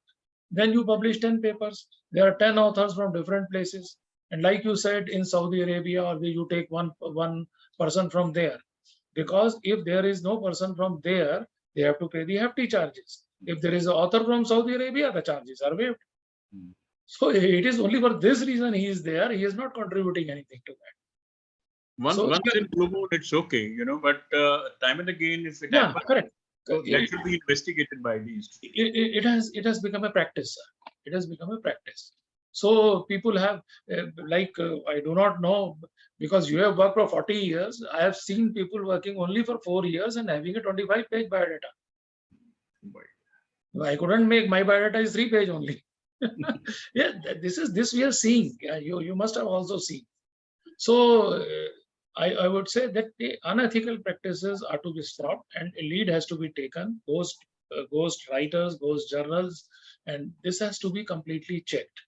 And some mechanism should be there so that there is no stress. Like some person was asking, if H index is high and he's a good teacher, but H index is low, does he become a bad teacher? No. This is equally important. There has to be some yardsticks for teaching as well. Yardstick, yes. So like we have 3 parts. If I see to myself, we have this what you call administration, teaching, and research. There are 3 components, and 3 are equally important. So if you give weightage to one, the second slips out. If you give another weightage, another slips out. So you have to see in a holistic way what people are doing. And research, I would say one more thing, sir, that it has to be translational. It is converted, and there is no point in writing so many papers and making volumes and all those things. But it should be converted, should reach to the common man. That is the genuine research, sir. If common man is not benefited by, let us say, any medicine, any drug delivery system, or whatever it is, or even common things, then it is useless, I think. There is no point in that. So that focus should also be shifted, that whether it can be converted, it is economical, it is going for weaker sections, it is uplifting the society. So that is also very important, sir. So you have touched all these points. I just repeated them for the benefit of the participants. But thank you so much, sir, for coming. And it has been a long association of ours. And we are known to each other for such a long time. And for the last, I think 2019, just you told me 3-4 years back, we met. I delivered a lecture at Hindu College of Sonipat. Yes, yes. 2003. Yes. And I just landed from US. You get आपने कहा कि नहीं lecture देके जाना. नहीं, and sir, it is so kind of you कि आप हमारी पहली बार में बात सुन लेते हैं. But I know you are a busy person, but you are the most sought after person because industry is after you and so many things. You have an illustrious career and a brilliant career, sir. And your speaking and your biodata and your life, it is not only that, but you are committed to ethics. You talk of God, you talk of meditation. So these things are very important in life, sir. So when you take all these things, your work becomes ethical. It becomes like a prayer. Absolutely. So your entire life is I would say, is a motivation and is this thing for the young researchers who are just drifting away. And I would advise you to write a biography of yourselves. So nice. Thank you very much, sir, for coming, sir. We are really nice. Grateful and obliged. Thank you so much for providing this opportunity and for such excellent comments. Yes. Thank you. Thank you. I'll wind up the session. Thank you so much. Okay, sir, we wind up the session now. Sir, thank you very much. Right. Thank you, participants. Now we can gear up for the last session of the FDP at 2 p.m. I request everyone to join on time. 1:50, 1:55. Dr. Anjali, at 3 p.m. we will be having valedictory. Our Pro Vice Chancellor will be attending it. So all the students must be present. Without that, you don't issue any certificates if somebody is absent in valedictory. And after the last session at 2, we'll be having a valedictory session at 3 p.m. and it is mandatory for each and everyone to attend the session. So we will be giving the certificates of participation after the valedictory session only. Thank you so much. We'll get back to you at 2 p.m. again. Thank you.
So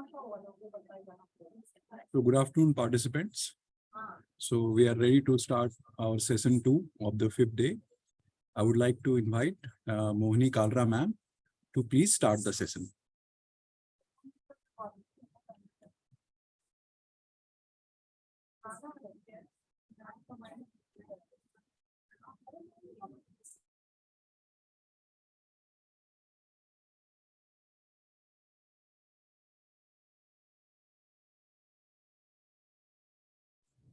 Hello, ma'am, you are muted. Sorry. Good afternoon, one and all present here. I, on behalf of MIT University Haryana, welcomes you all to the last session of 5 days faculty development program on recent technological trends and advancement in pharmaceutical sciences. The speaker for this session is Dr. Gaurav Joshi. Welcome you, sir.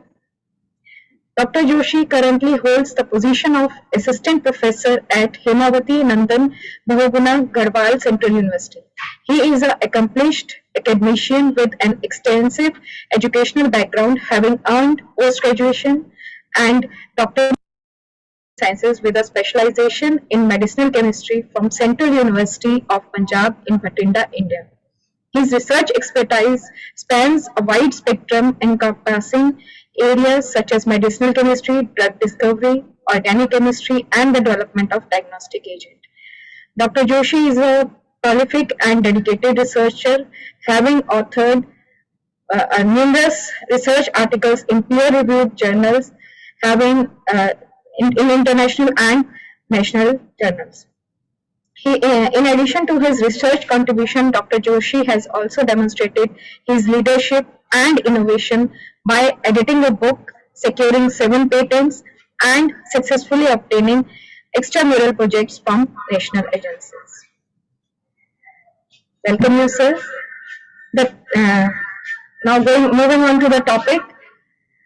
The topic of the session is Navigating Research in Pharmaceutical Sciences, a hand-on session on literature search, reference management, and funding opportunities.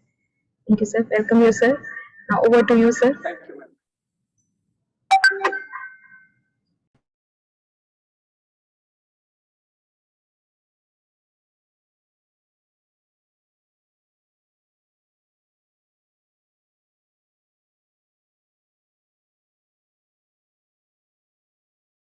Slides for people. Hello. Yes, sir. Your slide is visible. Thank you. Okay. So I'll begin. So firstly, I'm very thankful to MIT University Gurgaon for inviting me for this and delivering a talk on this FDP session. So in today's lecture, I'll be talking on the navigating the research. So basically, we'll be focusing on basically the pharmaceutical sciences, and we'll be also doing a hands-on session that will be pertaining to the literature search. We'll be discussing some tools like the Scopus or the Reaxis. For the reference management, we'll be talking about the EndNote and the Mendeley, and we'll be also talking something about the funding and the other opportunities in the pharmaceutical sciences. So in the limited time, I'll try to cover up all the sessions. So this is my coverage of the talk. So we'll be talking about the research and what it is actually important in the pharmaceutical sciences. The second point that I will be covering will be the key thrust areas to do the research in the pharmaceutical sciences. Then we'll be doing some hands-on modules as I have discussed, and followed by the research ethics and the integrity. So let me begin. So basically, when we talk about the research in different fields or different sectors of the sciences, research means something different. But when we are talking about the pharmaceutical sciences, when we are indulged in the research, in particularly the pharmaceutical sciences, we are actually developing some products that are actually intended for the human use. Whether we talk about the drug, whether we talk about the formulation, whether we talk about the diagnostic, whether we talk about the aids, all are somewhere related to the direct use with the human. So basically, when we are talking about the research in pharmaceutical sciences, we are talking about the research that basically pertains from the bench, and it is directly coming to our homes, that is the bedside. So we are working in the lab, and from the lab, we are developing the products which are actually used by us. So this makes the pharmaceutical sciences research more important because we are directly dealing with the human being. So in general, basically what could be the research now? So research is actually a way of looking for the new information. For example, if there is some problem, or if we are actually not aware about the sum of the phenomena, we actually do some search. So basically the searching of a new information is also a part of research. It could be either the new facts that could be developed because of doing some research. That could be the another thing, and which actually create the new understanding. So basically research is a holistic way to look into the new information, develop new facts, and to understand new mechanistic insights, particularly when we talk about the drugs and their mechanism of action.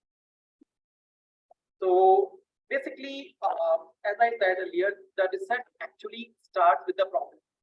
So I'll be just moving with a small video that actually shows general research which the Paytm did to resolve our day-to-day problems that associated with the change. So I'll be just playing this video, then we'll be moving directly to the subject.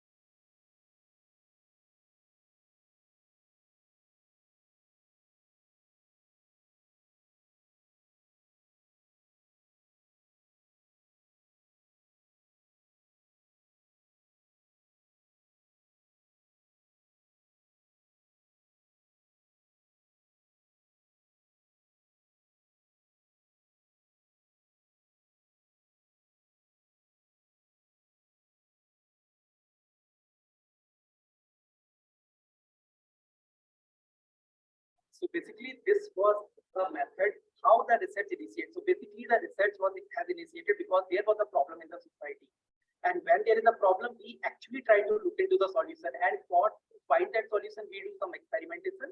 And for that accomplishment, after the accomplishment of those experiments, actually we try to resolve whether the problem that was existing has been resolved or not. So basically, this is all sort of things goes into the research. So basically, in short, the research is to investigate systematically. So now the second question arises, why we do the research, particularly in the pharmaceutical sciences. So as I talked earlier, we are actually making some products that are actually intended directly for the human use. So firstly, we do the research because research gives us the latest information. And so in this talk, we'll also be discussing about some of the search engines, how to get this latest information, particularly in the field of pharmaceutical sciences. The second thing, the research expands our knowledge bases. So basically, it's open up the new opportunities for learning and for growth. For example, it could be a learning opportunity for a PhD scholar for getting a new problem and to find the solution for that problem.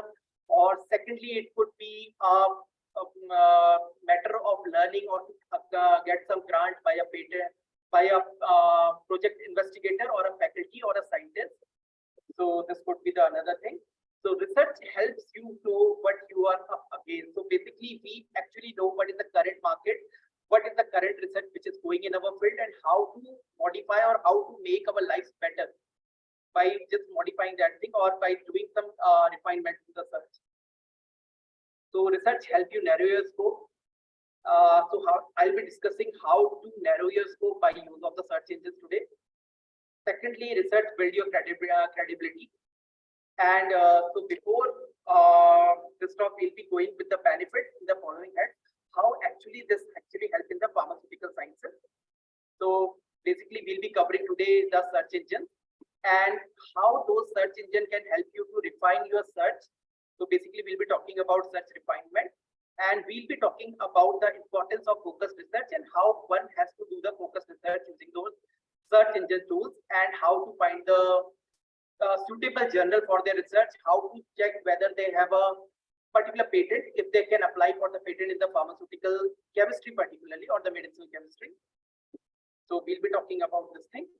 And we'll be also expanding briefly on the publication process and how one can get their work published. So this is the holistic overview of the talk today. So first thing, there is a huge scope of research in pharma. So exactly, many people will ask why this is so. Because when we talk about the pharmaceutical science, it is the multidisciplinary sciences. It expands from the medicinal chemistry to the pharmacology, from pharmaceutics to the pharmaceutical analysis. So there are different domains which actually provide ample scope for the research in the pharmaceutical sciences. So we'll be talking briefly about some of the important domains in the pharmaceutical sciences. So I'll be starting with the medicinal chemistry.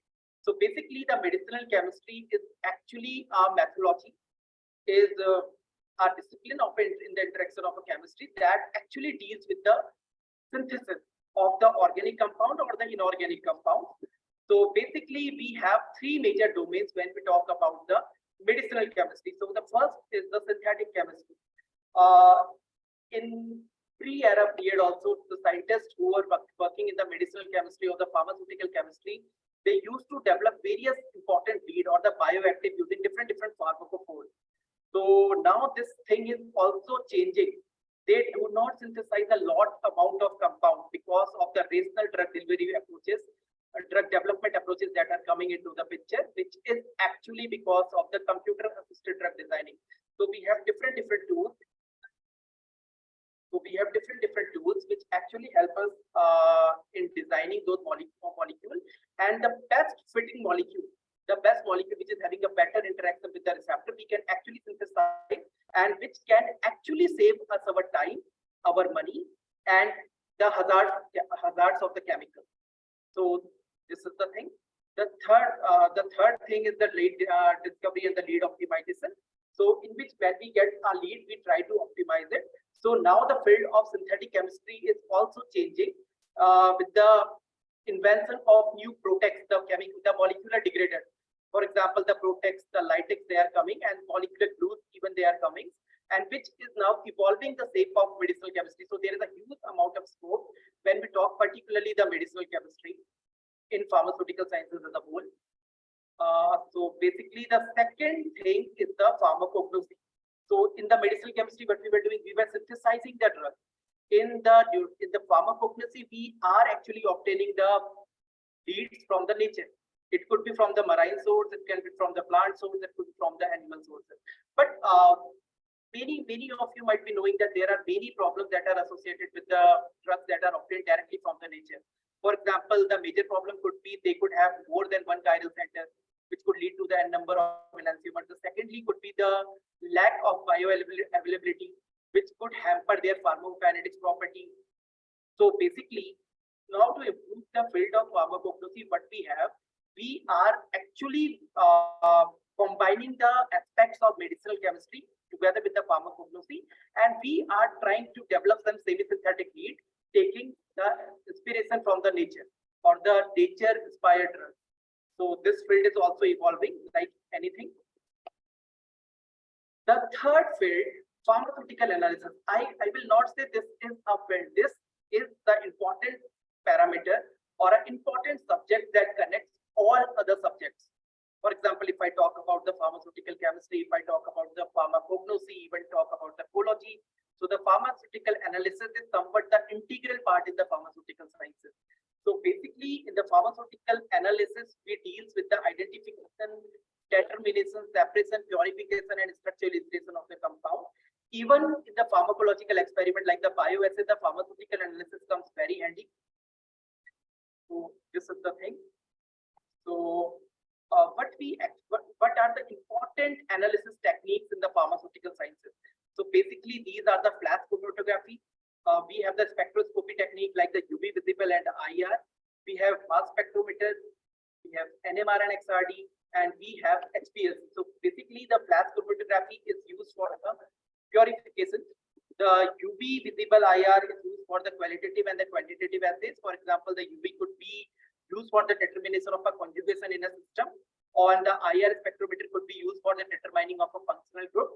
The mass spectrometer is again a very important technique. Whether we talk about the soft analysis technique in the mass, or we talk about the chemical ionization and other ionization step which has led to the GCMS or the LCMS is again a very vital basically process in the pharmaceutical analysis.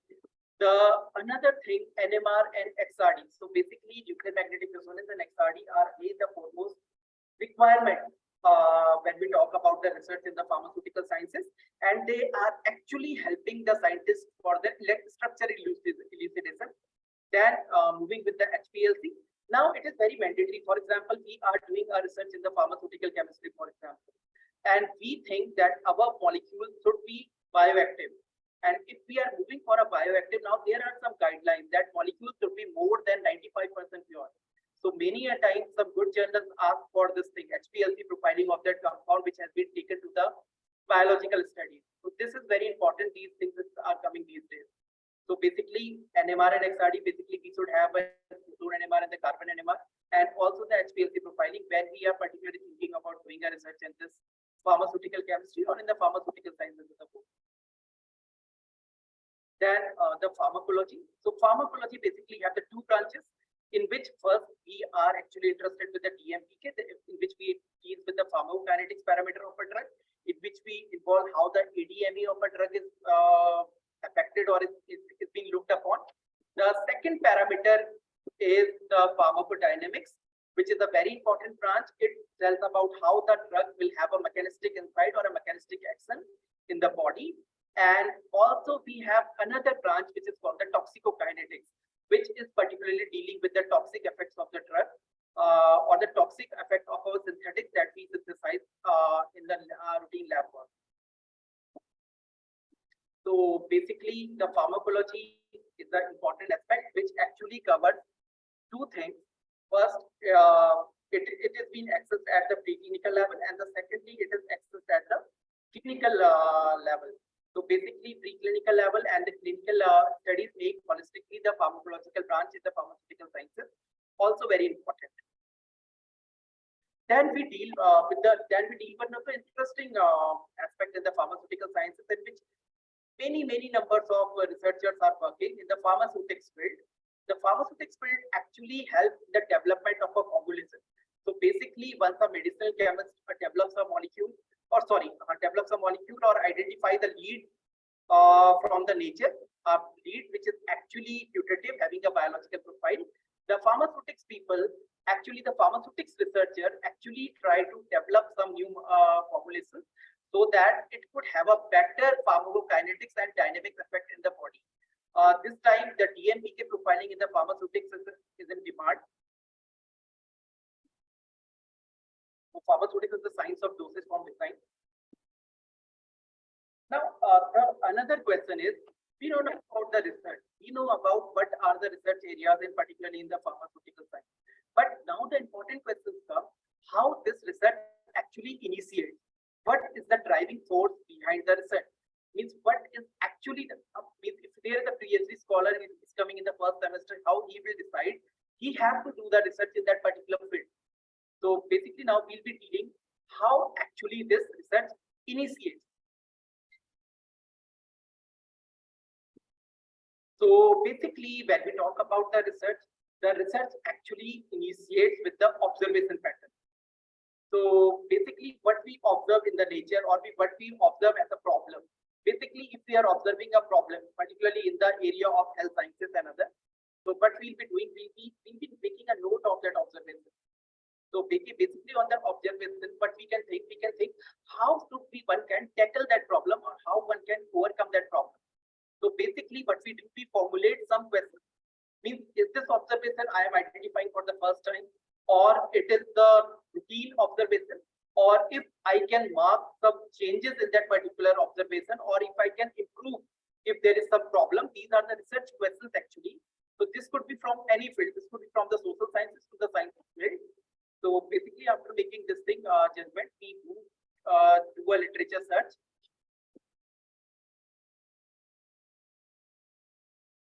So after doing the literature search and putting the questions, we actually formulate a hypothesis. Hypothesis could be basically if I am performing this particular task, whether I will be able to tackle that problem. Will that problem will get resolved? So basically when we are formulating the hypothesis, we are actually thinking of some experimentation. The experimentation in the context, when I talk about the context of the pharmaceutical science, let's say in our society there is a problem with the problem of a cancer. So basically, what the medicinal chemists do, medicinal chemists try to design or develop some new molecule which could be used to target some of the major cancer druggable targets. Like for example, now the first thing what our medicinal chemist is viewing at is whether the cancer problem is there. If the problem is there, what about the existing drug? Have the existing drug not been the optimal to resolve the issue? Or is there some issues with the existing drug? So what he do, he tries to visualize the research, but is actually going in his field area. For example, if he is seeing, he's particularly working in the area of heterocyclic chemistry. So he'll be checking what are the different heterocyclic the people have used. He'll be checking about the various aspects, whether from where I can develop a new molecule or new synthetic entity or a new diagnostic aid. So basically, he'll be putting those questions. The third will be the hypothesis.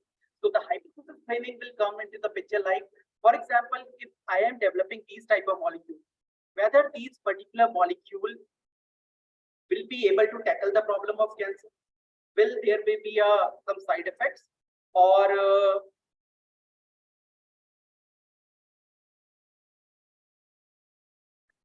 so this is the thing. Sorry for the interruption.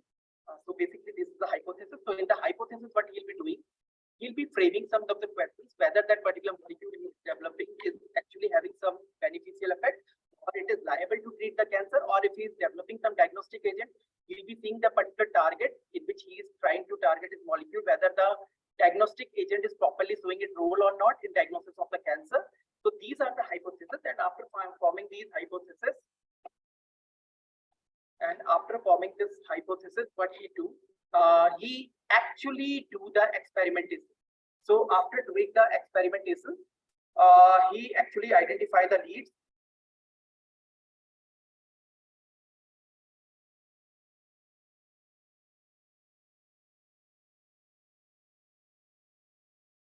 One second, sorry for the interruption.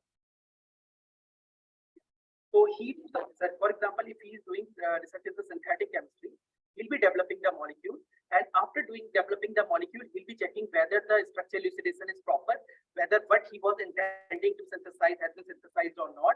For example, if he is trying to derivatize or trying to isolate some of the derivative from the plant, whether that particular molecule which he has isolated from the plant is resembling with one of the which type of structure. So basically, he'll be using the pharmaceutical analysis technique again.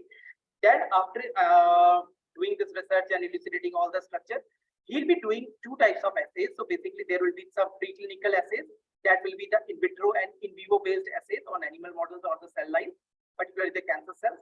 Once he is getting some good leads, he may go for the lead optimization. He may again then go with he may file the application for the clinical trials, and that molecule can go through. But there may be chances that that molecule could be failed during the testing. That particular molecule which he have developed according to his hypothesis could not be able to elicit that particular biological response, or has failed during the result analysis part. So what he do, he again think, what are the various reasons that could have led to this failure in his research.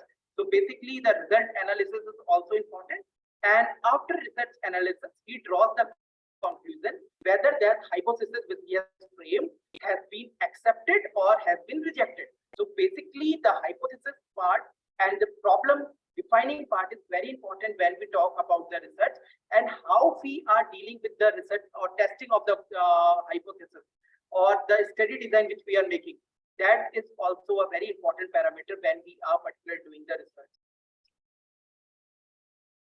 So once the research is fruitful, we can just move with the patent if it is a novel work, and also we have a scope for the publication. Now, we'll be also discussing today in this lecture to where to publish and how to publish.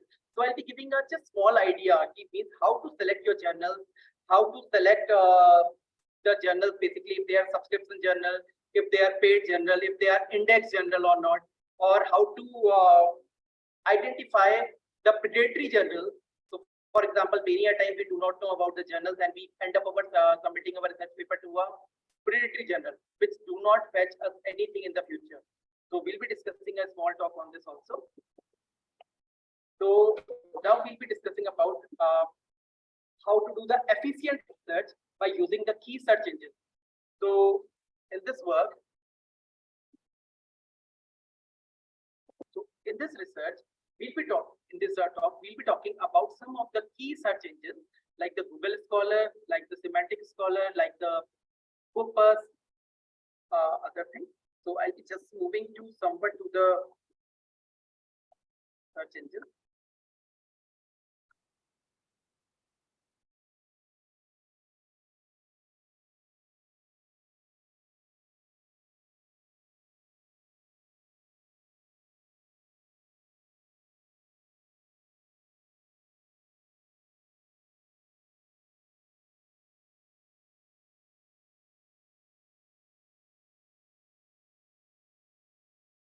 Is my screen visible?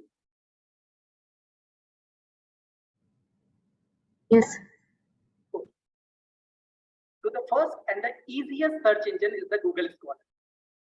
For example, let's cite an example. For example, if I am working in the anti-cancer drug discovery and I want to check the literature, what is an update on anti-cancer molecules that have been synthesized in the preclinical level, clinical level.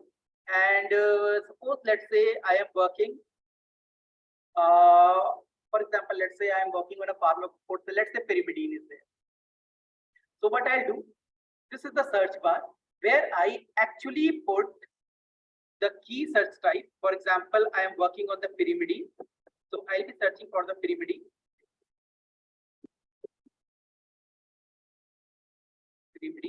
And what I'll be doing, I'll be using some Boolean words like and or not, basically the logic gates.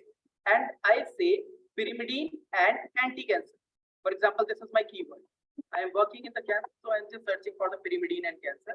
So what it will do, it will give us a plethora of papers which are actually on the pyrimidine and they're having the anti-cancer property, right? So basically this will help us to identifying whether the area in which we are working is there are some papers, how many papers are there. So secondly, there is a custom range site.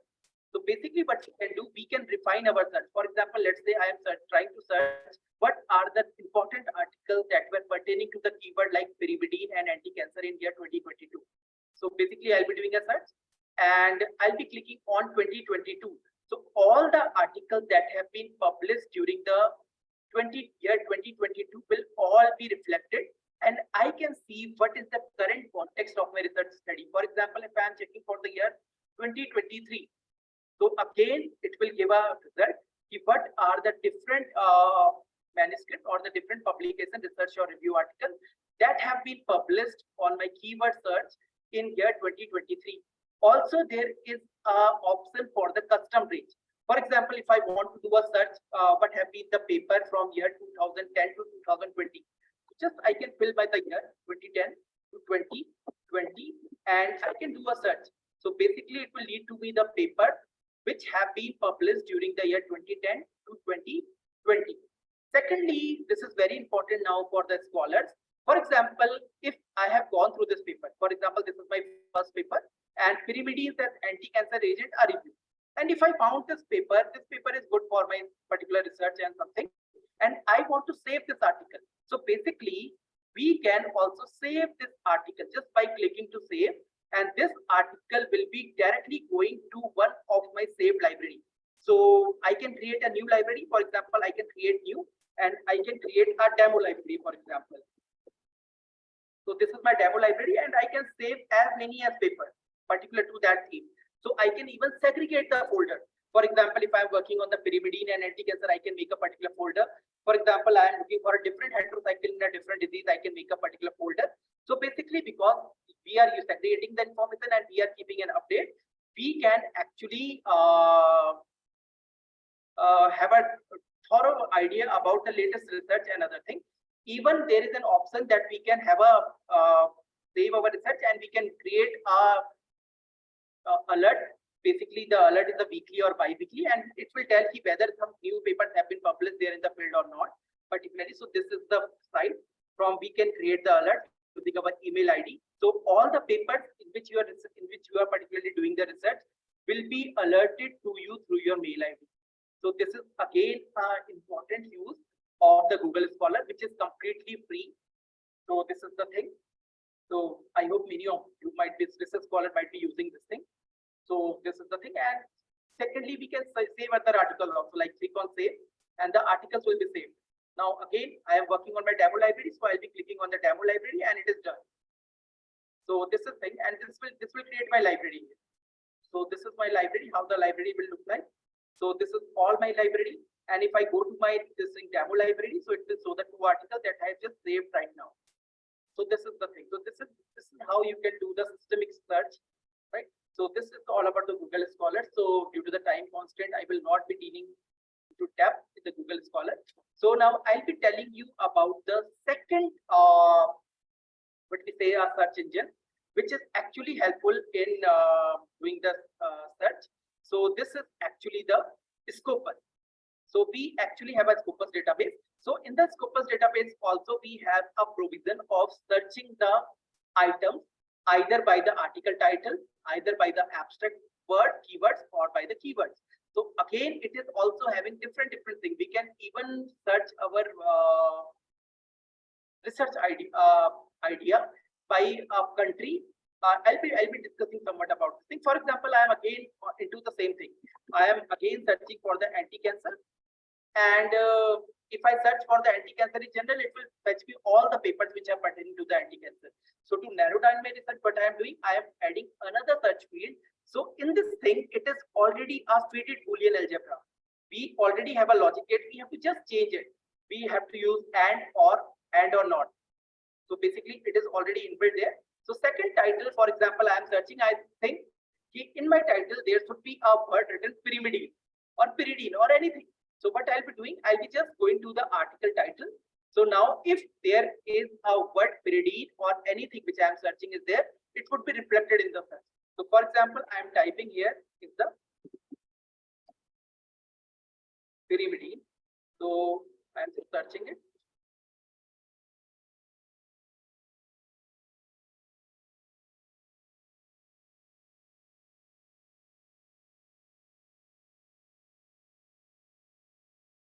So basically, I am getting a total of 932 documents. So these are the 932 documents that have been published during this duration from the starting till date. So basically, now what I can do here is I can just sort my search by date. Oldest will show me when the first paper in this particular area came. I can just do a search refinement by the citation that a particular publication is receiving. I can search it by a relevance to my topic, that is the anti-cancer and the pyrimidine. Secondly, I can search it by the first author name, whether I can go with the alphabetical in the chronology or from Z to A. So these are the things. Secondly, what I can see is who are the pioneer scientists particularly working in this area. For example, M. Sankara Ganesh has published 16 more papers in this particular area where I'm talking about the pyrimidine and their anti-cancer effect. Then Al-Sayed is the second. So even what are the different articles that are coming into the picture, whether they are research articles. So out of this 932 documents on pyrimidine and their anti-cancer effect, what we have found that there are total 831 research articles. 60 are the review articles. Data papers are 16, conference paper are 10. So these are the things which we are getting an update information about that particular research topic that we are doing. Secondly, we can also search. Scopus actually help in one more thing. For example, we can even see which is the major journal where majority of these papers have been published in the future, in the past one. So basically, if I look into this area, European journal, my slides are visible now. The screen is visible, sorry.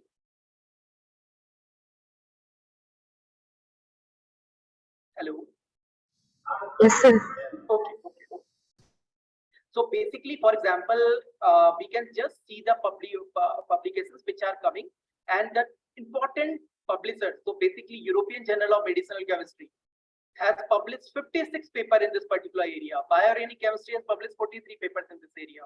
Bioorganic and medicinal chemistry letter has published 34 in this area. So basically what we can have just a little idea which type of journal we can target for our particular research also, right? So this is the thing how we actually do. So again, because of the constraint of the time, I cannot cover all the aspects, but this is a wonderful tool to explore, right? And even for the scholars who are trying to apply for some of the fellowships or abroad and other thing, they can even check in which are the important countries that are working in this particular area, right? So there are everything that one can do in this thing, and even the languages of the paper. So among the 930 papers, we have a 913 paper in English language. So this is again a wonderful tool for the scholars and the scientists. The third tool which I'll be discussing is reaxis. So basically now when I talk about the reaxis is actually working at the interface of two tools. So basically if I am doing a literature search, for example, again I am doing a literature search on pyrimidine, or I say and anti-cancer. So I can do this search. This is the first thing. This is a common thing which I can do. So I'll be clicking on find, and I'll be getting a plethora of documents in which the word pyrimidine and anti-cancer is there. So one is this thing. The second important thing why we actually use the reaxis is because of their query builder tool. So basically query builder means basically when we are doing synthetic work. Basically, if we are medicinal chemist or a pharmaceutical chemist or an organic chemist, we are developing some molecule. So how to synthesize that molecule, whether the molecule which we are synthesizing is already been reported. If it is reported, what is the yield of that particular molecule? What are the different synthetic procedures or the synthetic route to obtain that molecule?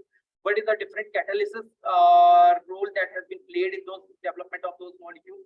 So basically, we can do all these things from the query builder side. So basically, for example, let's take an example. So for example, I'm taking a structure-based search. So I am creating a structure.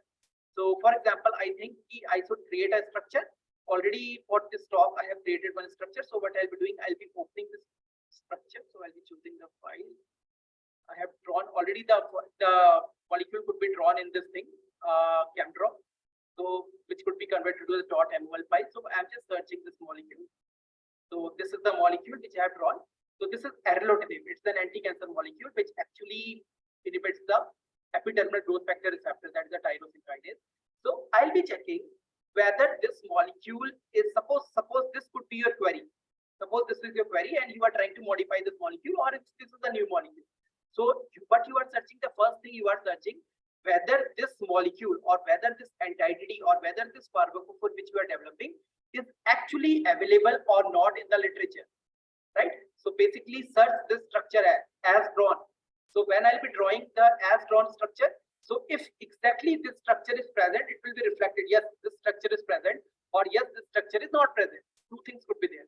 So the second could be the as substructure or the similar structure, right? So similar structure means which could not be the same, but could be similar. It could be having a pyrimidine ring or a quinoline ring or a quinazoline ring, but it will not be same. It will not be having the same type of functional group or other thing, but it will be having a similar type of indexes. So basically this is the search how we can do, right? So then what we have another aspect. So for example, I am now searching this, transfer to the query. So it will fetch me all the results that have been present for this paper.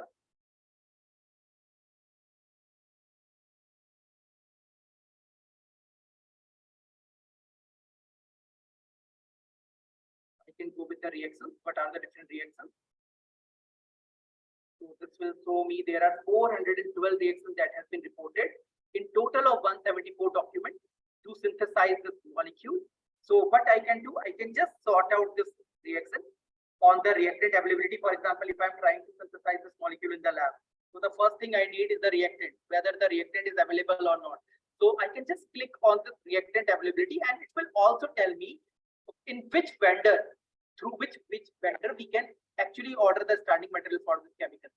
So even if you are trying to make quote for this product, if you are trying to buy this product, it will also tell you which vendor is actually selling the product. We can also sort our result as per the yield, which reaction is yielding the maximum compound or the product. So, or the publication here. So these are all other tools that can actually help in the refinement. Then what we have very important thing. For example, we are talking in the chemistry. So we can just limit our search with the structure, or either we can just focus on the yield, or either we can just focus on the catalyst. What are the important catalysts that have been used? For example, palladium diacetate, hydrogen fluoride, pyridine, which are the important, these are the important catalysts. What are the different solvents? So for example, in this area where we are talking about the sustainable chemistry. So in the sustainable chemistry, we basically talk about the sustainable development, use of more green solvents, right? So basically what we can look for the alternate solvents, the greener solvent approaches for the synthesis of that molecule. So this thing is also in the trend these days. For example, if by using some greener solvent, we can improve the yield or decrease the steps in the reaction, that is again a beneficial thing. So catalyst class, we can search with the reaction class, we can search with what are the different documents, we can search even basically what are the steps, how many steps are involved in that particular synthesis. So if it is a single steps in reaction only, if it is a multi-step, if it is an experimental, so we can get everything from the data. So basically, if you are getting this reaction, just click on this reaction and we can just get all the information. For example, sipping time, create a synthetic plan. We can also create a synthetic plan for this thing, right? So we can get every information that we are looking for a molecule. Even this could be practice for the molecule which are actually in our mind and which we are actually thinking to develop in the future. So this is again a method. And for the molecule which we are thinking to develop and which are very tedious and we do not know how to synthesize them, then we have again another parameter called the retrosynthesis. So in this we can develop some on another thing, and the retrosynthetic approach could actually help us how to develop that molecule, how to develop that new molecule. So this is again a new thing. This is again a new thing in the reactions, which could actually help many to synthesize the molecules and other things. So this was the third tool which I was talking about. Then I'll be moving to the Semantic Scholar. So Semantic Scholar is a free search engine which is AI based. Again, it is used for searching the papers and articles and manuscript and other things. And now what is the benefit of the Semantic Scholar is that many of the articles which are having the free access can be downloaded as PDF by using the Semantic Scholar. So this is again a good tool for the research scholars. Then we have the ChemSpider, again a search tool, like Reaccess also it works, but it do not have that much functionality. So this is again a thing. Then we also have a drug bank. So drug bank is a site where we can get information of any drug, whether we can say about it is an investigational drug, it is a drug in the clinical trial, or that is an experimental drug, or whether that drug has been FDA approved. So we can just search the drug, any drug here, and we can get any information about it, pharmacokinetics, pharmacodynamics, and others. So basically, if I am searching dilutinib, so I can identify, I can get the information on it identification, I can get the information on it pharmacology, I can get information on it interaction, I can get information about what are the various products that are in the market for this thing. For example, what are the different categories, what is the chemical nature of this compound, what are the different references, what are the current clinical trials that are going on, spectra and other things. So this is again a very helpful tool for the scholars and the scientists. So now I'll be just moving back to my presentation and I'll be talking something about the reference management now. Now we have talked about the different publications. We have tried to search different publications. We have tried to search whether it's a review article or a research article. We have done that. Now, how to cite that manuscript particularly in the research? So particularly now we'll be dealing with that thing. So I have one demo file. So this is my demo. I'll just open this file.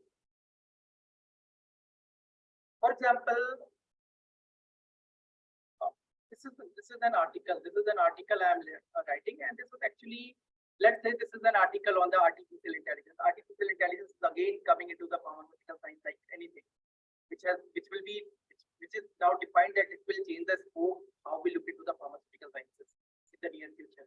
So basically, for example, this is the article, and in this article, I need to cite some research or cite some article. So basically, I can, if I have a PDF of that article, I can directly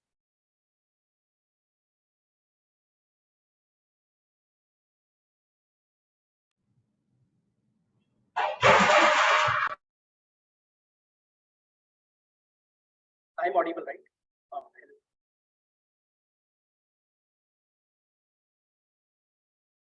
Hello. Yes, sir. You're audible. So basically, we are now talking about the citation, the reference management in a system.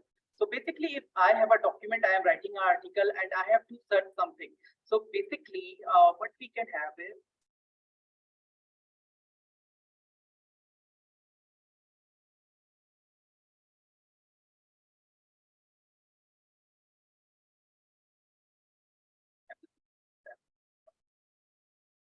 now what I can do, I can use two tools.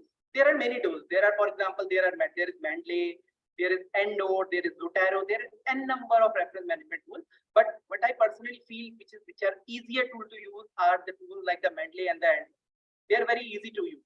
So for example, I'll be talking today about the Mendeley, right? So basically, when we have a Mendeley you can download from the website. So basically, and you can create your account. So basically, Mendeley is a two-way tool. Basically, we can cite our article and even we can read our articles because this actually works as a PDF reader also. The second thing, we can segregate our articles in the folder, right? For example, I am now working on that particular article and I want to create a new library. For example, I'll go to the create folder. I'll name is that as a demo folder. This is my demo research. So now what I'll do, now demo folder is there. Now I want to cite an article. For example, I have gone to the Google Scholar, and in Google Scholar, I was working on one of the article which says AI, artificial intelligence in pharmaceutical sciences, for example. So this is my article site which I have searched. So for example, suppose let's say this was the article in which I was working. So what I'll do, I'll just download it, import into the reference, or you can just click here at the side and you can download it any of the format you want. For example, if you are working on Mendeley, the reference format works, and if you are working on the EndNote format will work. So this is the basic thing. And for example, that has been now downloaded. So what I'll do now, I'll be creating the library. So what I'll be doing is,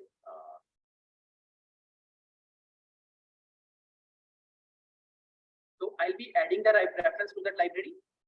So for example, that is being wanted down. So this is the thing. Now this has been reflecting here.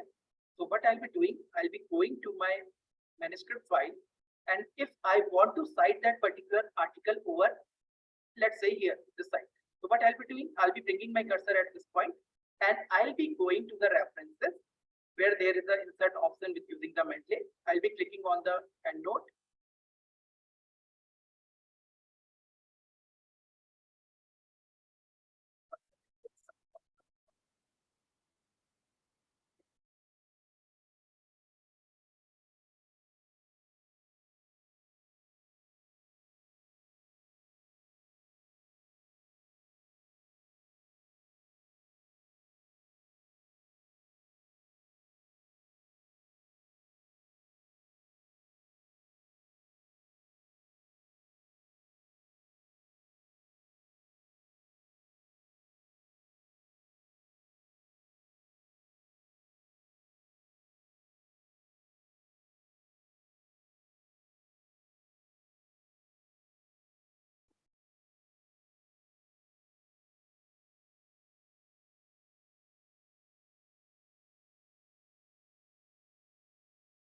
There is some problem with this file currently.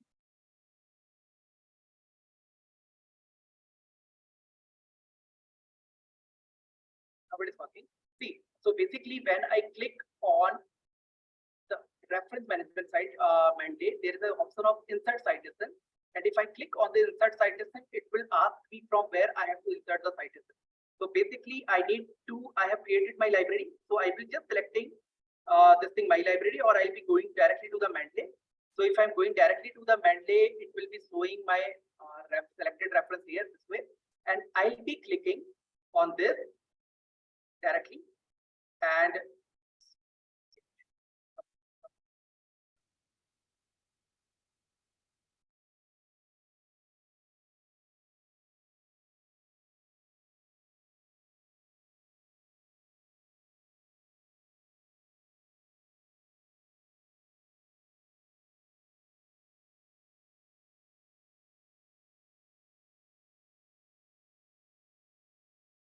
there is some problem with the file currently, but this is a very simple thing. We have to just go. I am actually using two tools currently, so there is one is actually making some problem here. So basically, what we have to do, we have to just go to the insert citation, and we have to directly go to the mandate, and we have to directly click on the file or the reference which we are putting. And okay, now option is there. So I'll be just clicking on the site, and the citation will be there. See, for example, now the citation is actually here, and what I'll do is I'll be inserting the bibliography. So I'll be clicking at the end and I'll be clicking on the insert bibliography. So basically the reference which was cited here is now being reflected at this site. So what is the importance of using the mandate? For example, for paper is manuscript is getting the rejected from different sites, or if we are actually trying to change our reference style, we can just do it on a single click. So basically, if it is in the IBRO report, we can just click on single. If it is for the Journal of Medical Chemistry, we can just click on a single one. So basically, it will be updated. For example, if it is ACS, we have to just click on a single thing and it will be updated, right? So this is the basic easiness which we actually get by using the Mendeley software, right? So now I'll be using, because of the time constraint, I will not be going to the end node. But however, I'll be talking something about how to search the journal. So that is very important. For example, these days what we do, actually many of the journals, like for example, if you want to publish in the elsewhere, if you are publishing in the Springer, if you are publishing in the Belay, if you are trying to publishing in the MDPI, they have their own sets. Just put your title or the abstract and it will suggest you some journals. For example, if I tell you about elsewhere,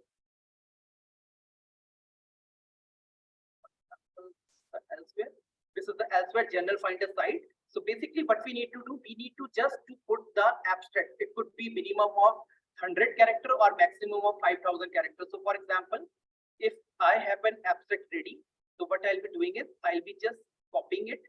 And for example, I'm copying this article and I am putting in the abstract side, right? So I can match my abstract or I can search by the keyword in the scope. So I'll be finding the journal. So it will be telling me some of the journals that could be the best match for my article. So Journal of Control Release. Even I can select, if I have sufficient fund, I can go with the open access, or even I can try for the subscription journal. So this is one of the things for the elsewhere. So I'm just rushing around because of the time limit. So sorry for that. So in the Belay also we have this thing. In the Belay we have again the option to search with the manuscript title and the manuscript abstract. So we can just put a tentative title and the abstract, and we can search for different journals that are indexed in the Belay. So this is again another thing. Even the same thing we can use for the journal published by the MDPI. So this is a journal finder. So this is the thing. Now, for example, we do not know which type of publisher we are going to use, and we are actually very eager to check for the general type of article. Basically, that could be in the MDPI, that could be in the Springer, that could be in the Elsevier, that could be in the ACS, anything. So what we have to do, there is a Collaborate Analytics there for the Web of Science. There is one search tool in which we can just search the journal or match our manuscript. So it will show all the types of journal articles or the publisher.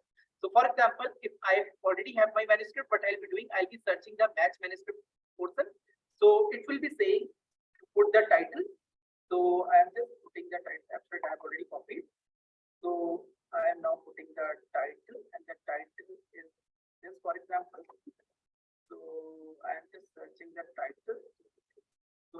the journal. So it will give me an idea of all the journals that are there. So whether they have the Web of Science coverage, they are open access. So basically they'll all be telling me the thing. So for example, it is giving me the math score of 0.33 in current pharmaceutical design, which is published by the Panther. There is again another journal, Sustainability, which is published by MDPI. So this is as per the math score, which the journalist, which this site is actually getting through the keywords or through the title, right? So this is how we actually do some search engines. I basically use the tool. So this is the thing. So I hope that you will be using these tools in your research, and many of you might already be using them. So this is the thing. And now what I'll be doing, I'll be going back to my, due to the time constraint, I have to skip many of the things. So we have done this thing. We have also done the scope of research for pharmaceutical. Now, another important point. We are very eager. We are very keen to do the research. We think we will be doing the research. But what is the important thing now? If we are doing some research particularly in the pharmaceutical sciences, and when we talk about particularly the chemicals or the biologicals, the purchase of chemicals and biologicals is very expensive. And we cannot think of publishing in some good article without the use of some best chemicals or best biologicals possible. So basically, when we are talking about the research actually needs money. So when we talk about the money, so basically, a student who is in the PG level can get this money through the GPAD. There are many other fellowships which are given through the trust. Now, if he is the PhD scholar, there are various fellowships that are given by the ICMR SRF. Like ICMR SRF, there is a CSIR SRF. Due to the lack of time, I won't be going to all of them. There are fellowship for the women candidates and even for the minority students for doing their research and other thing. Post PhD, even there are the research associate fellowship, and PDF is very prestigious fellowship in India if one is not planning to move abroad, right? So these even Vice and Nidhi fellowships are for the women's candidates, right? So and because of this implementation of this NRF bill now, it is hoped that the thing will get better when we talk about the research. So basically, before I close my session, so I'll talk a little bit about on the research ethics.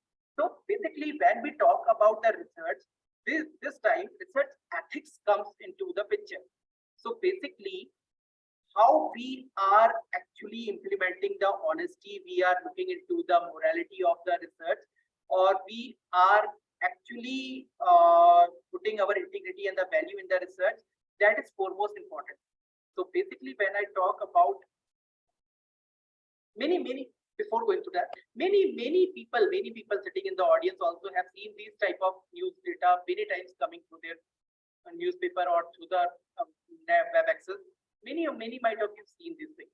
So this thing, retraction notices, citations were improperly cited, paper trails that reveals reference go unread by the citing authors.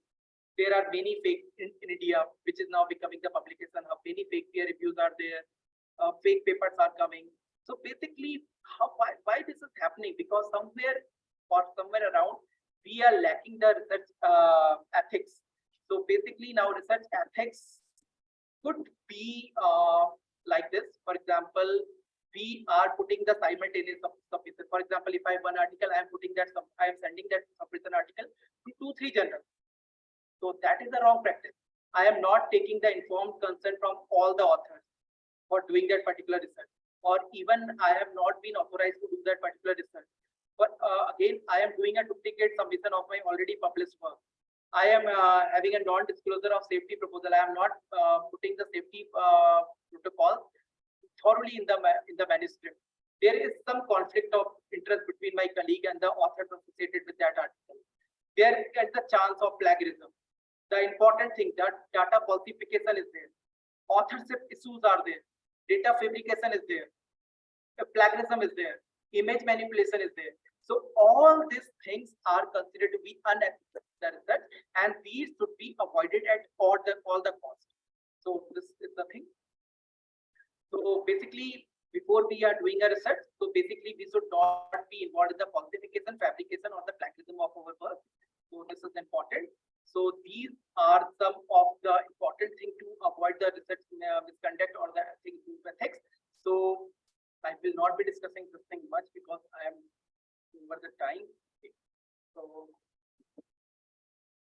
So basically, how to improve the research ethics in publication. So basically, we can have an intellectual honesty in reporting the research. Accuracy should be there. The results should be repeatable or reproducible. The paper, the finding of the manuscript, and all the authors associated should be duly acknowledged there. The funding agency should also be acknowledged. So there should be a transparency in the conflict of interest or the potential conflict of interest that are between the author or between the colleagues, right? There should be some protection of human subject in the conduct of research. For example, if we are using some chemical which is actually banned or which is some restricted substance and we are not putting that particular substance in our material and method, so that could be also a trouble if someone is using that thing, right? So these are the important things. And lastly, before you are submitting an article, so firstly think why you are particularly doing that research, why you are particularly writing that paper. Check it whether there is some misconduct in the ethics or morale of the paper, and after verifying this, you may submit that article. So these are the points which we can use for tackling. So due to the time constraint, I'll give a break to my talk here only. And I'm very thankful to the Amity University and all the associated people who have invited me for this talk on this brainstorming session conducted for the FDP. So thank you very much. Thank you very much, sir. Thank you for giving us a holistic view on touching upon all the aspects of pharmaceutical sciences and giving the exhaustive detail of search engines, referencing tools, journal finders, and research ethics, and elaborating on small intricacies of each. Sir, there is one question. How to compare genuine and fake journals? Basically, if we are actually doing the research, so basically we are actually aware about the indexing of the journal. So what I believe is we have to actually for the indexing of the journal, where that journal has been indexed. So for example, if I talk about the quality journal, it follows this trend. For example, this would be SCI index. For I am talking about the science currently. So they should be indexed in SCI, ESCI, or Scopus, not less than that. So basically, even in the Scopus category and the UGC category, there are the n number of predatory journals. It is always better to use the search engine tools, research article searching tools, which I have talked today, like Web of Science. You can use the Elsewhere tool. They will already give you the good articles which are already been indexed somewhere. They will not give you an idea of the falsification or any idea about the predatory journal. So this is my third say. So basically, you have to be very aware about the search engine tools and journal finders. So that's important. Thank you very much, sir. Now I'm handing over the prize to Dr. Asim.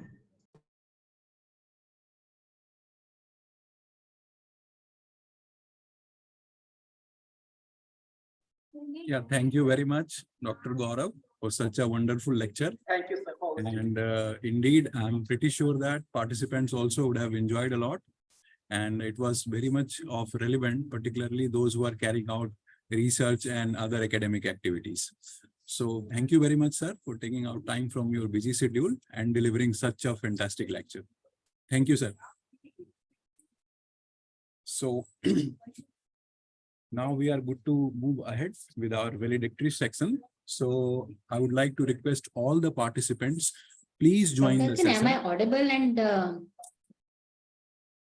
I audible? Yes, ma'am. Yes, ma'am. You are audible. Yes, ma'am. You're audible.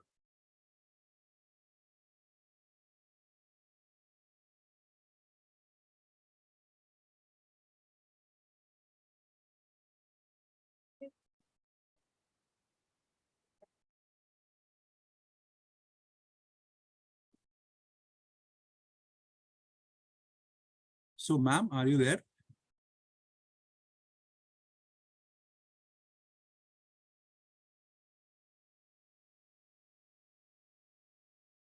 Yes. Okay. हाँ. Okay, चलेगा. वो चलेगा.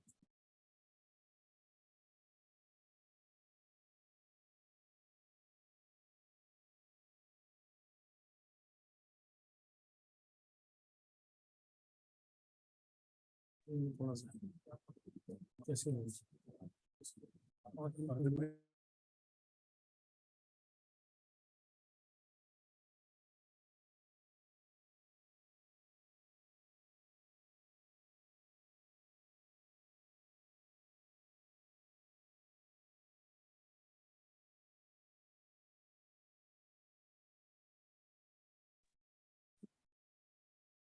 Yes. So, good afternoon, respected dignitaries and dear participants.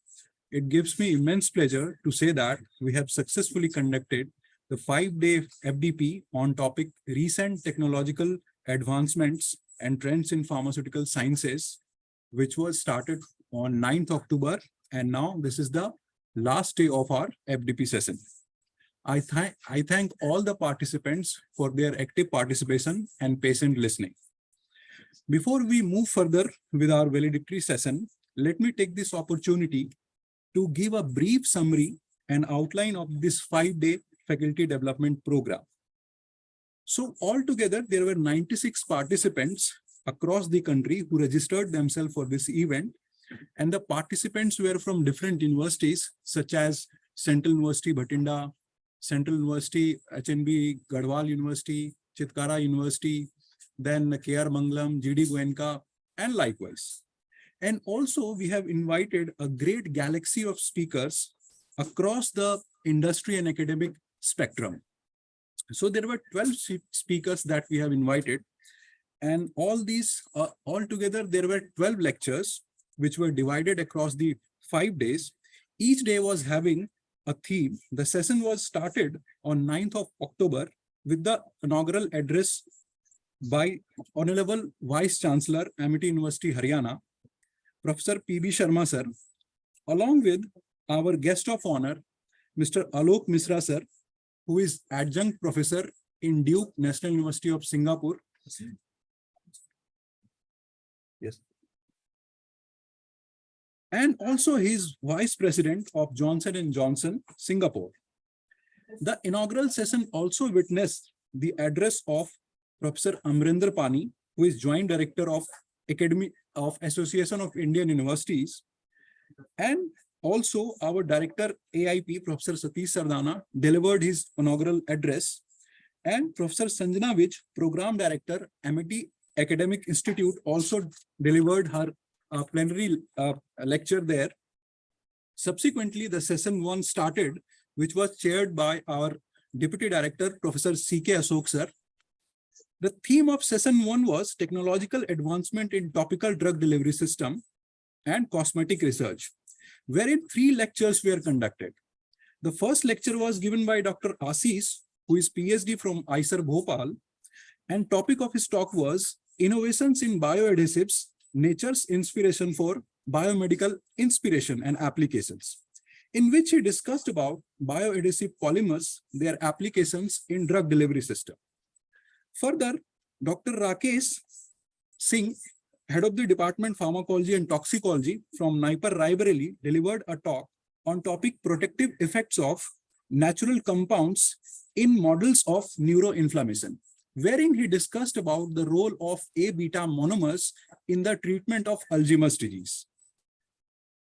Further, after that, Professor Sanju Nanda, Dean, Department of Pharmaceutical Sciences, MDU Rohtak University, delivered her talk on topic technological advancement in beauty products, a caveat venditor instead of caveat emptor.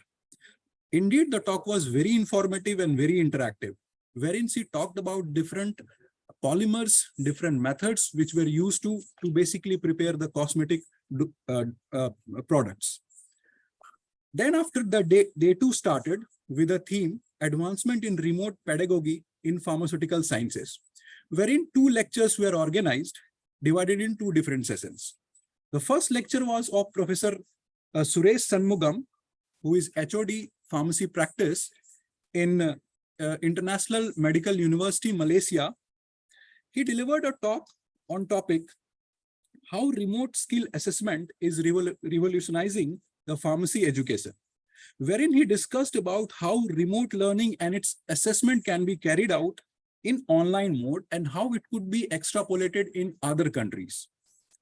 The talk 2 of the session was delivered by our guest of honor, Mr. Alok Misra sir, who himself is an adjunct professor in the Duke National University of Singapore. And he was also vice president in the Johnson & Johnson, Singapore. He gave a talk on recent advancement on the medtech industry, wherein he discussed about the nitty-gritty details of this medtech industry and what is the future prospect of this growing industry.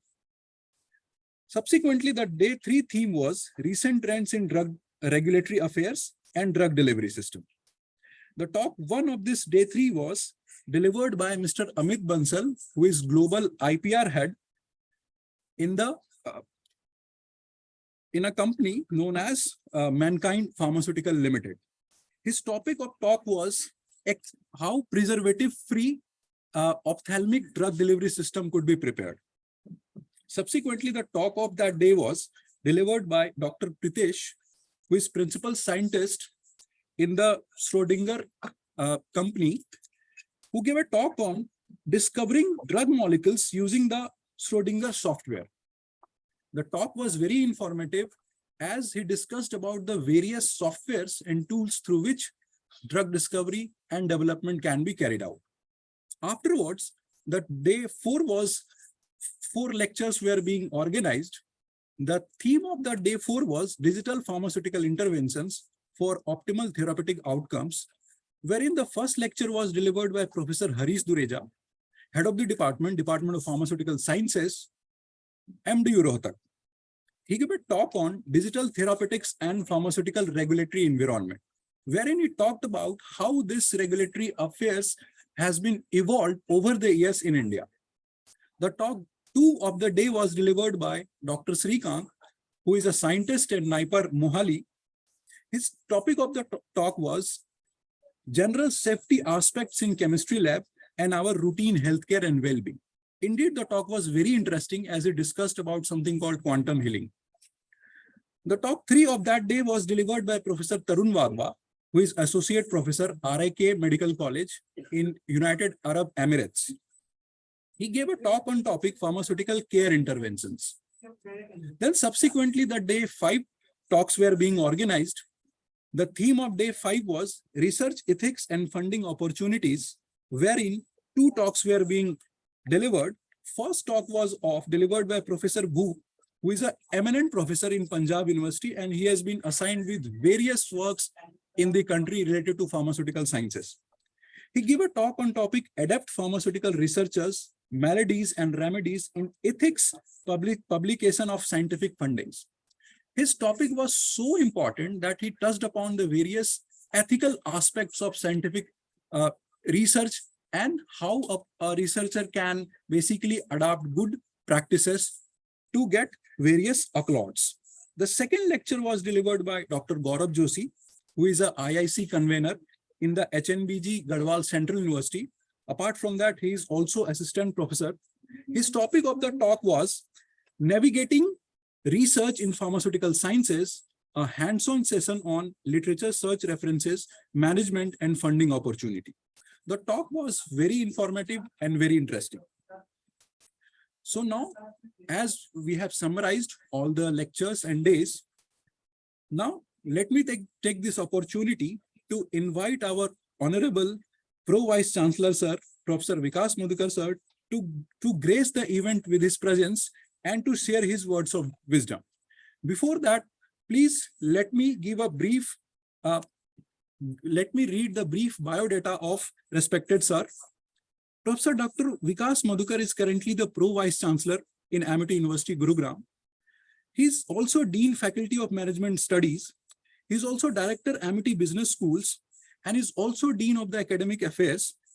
And he heads the Amity Innovation and Incubation Center, which is supported by the Ministry of Electronics and Information Technology under the METI Tide 2.0. Dr. Madhukar specializes in finance and strategy and holds his doctorate in international finance from Kurukshetra University. He is also the managing editor of Amity Management Analyst, the prestigious bilingual referred journal of Amity Business School, and is heading the Center for Financial Analyticals. Dr. Madhukar has rich and varied experience of more than 22 years of teaching, training, research, consultancy, and administrative activities. He is a guide and a mentor, and he leads with a collaborative approach and possesses excellent multitasking skills. With this, sir, please grace your presence and please deliver the talk. Thank you. Kumarji, and very good afternoon to all. I can see Dr. Satish Sardana, Director, Amity Institute of Pharmacy, our Deputy Director of Amity Academic Staff College, Professor Dr. Sanjana Vij, and our guest of honor, Dr. Dureja, who is HOD from MD University, my dear faculty members, participants, and research scholar. On behalf of our Honorable Founder President, our Honorable Chancellor, I once again extend a very warm welcome to all of you to the valedictory session of this 5 days FDP on recent technological trends and advancement in pharmaceutical sciences. See, when I look at the business environment, what it was 2 decades back and what it is today, and when I think about the reason of change in the environment, the one very important factor which has led this major change and transformation is the technological advancement. And these technological advancement has made a transformation in the way the business is conducted, the way the market is behaving, and it has led to the change in complete paradigm in the business models. And this has had its impact on each and every sector in the market, whether it is pharmaceutical sector, or it is telecommunication, or it is itself a technology intensive, our ITS, banking and insurance sector. We all are witnessing this change since we have seen a time when we have to go out to the market physically to buy each and everything. And from that era to this era, when in present time, if we have to order something, it is just a tap away from our mobile phone and we can order each and everything, and that order can be delivered at our doorstep. We are no more required to go to bank to avail a banking services. We are no more required to go to buy any product from the market. Even the services like barber are delivered at our doorstep, and this all is possible because of the technological advances which had took place in last 2 decades, majorly in last 1 decade. Thus, the pharmaceutical sector is not an exception to these technological changes. My colleague Dr. Asim Kumar has just given a brief report on the last 5 days that what all has been discussed, and I can make out that we had an excellent resource person.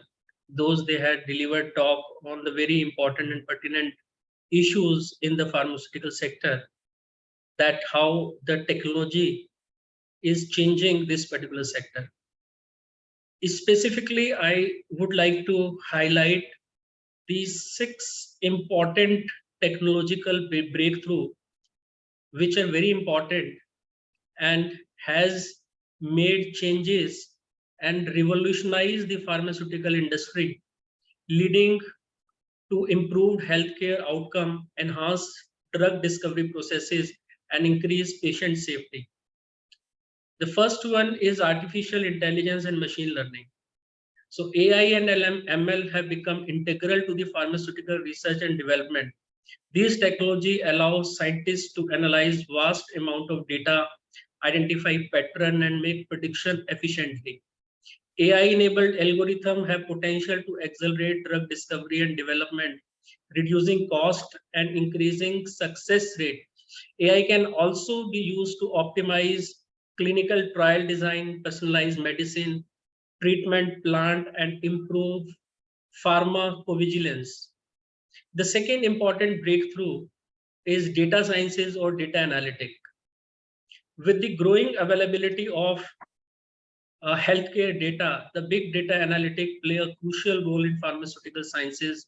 By analyzing large data set, the researcher can gain insight into disease pattern, treatment effectiveness, and adverse drug reaction. And big data analytic also help in patient recruitment for clinical trials, identifying potential drug target, and improving drug safety monitoring. The third is digital therapeutics. The digital therapeutics, as we all know, refers to a software-based intervention that treat and manage medical condition. These interventions often utilize mobile applications, wearable or online platform to deliver treatment and therapy. The digital therapeutics can be used as a standalone treatment or in combination with traditional pharmaceuticals. They offer advantages such as improved patient engagement, real-time monitoring, and personalized care. 3D printing in drug delivery is again very important. The advent of 3D printing has introduced a new era of personalized medicine. This technology allows for the fabrication of complex drugs. 3D printing enables precise dosing. It offers potential solution for rare diseases and personalized treatment that were previously challenges to achieve. Then moving to the fourth important technology, I think, which has also revolutionized not only the pharmaceutical sector, but also is greatly utilized, contributed to many other sectors, is nanotechnology. The nanotechnology has gained significant attention in pharmaceutical science, particularly.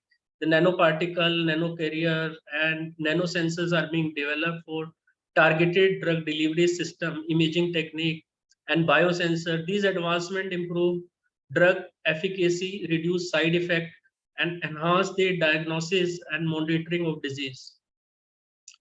The sixth, I would like to talk about the virtual and augmented reality.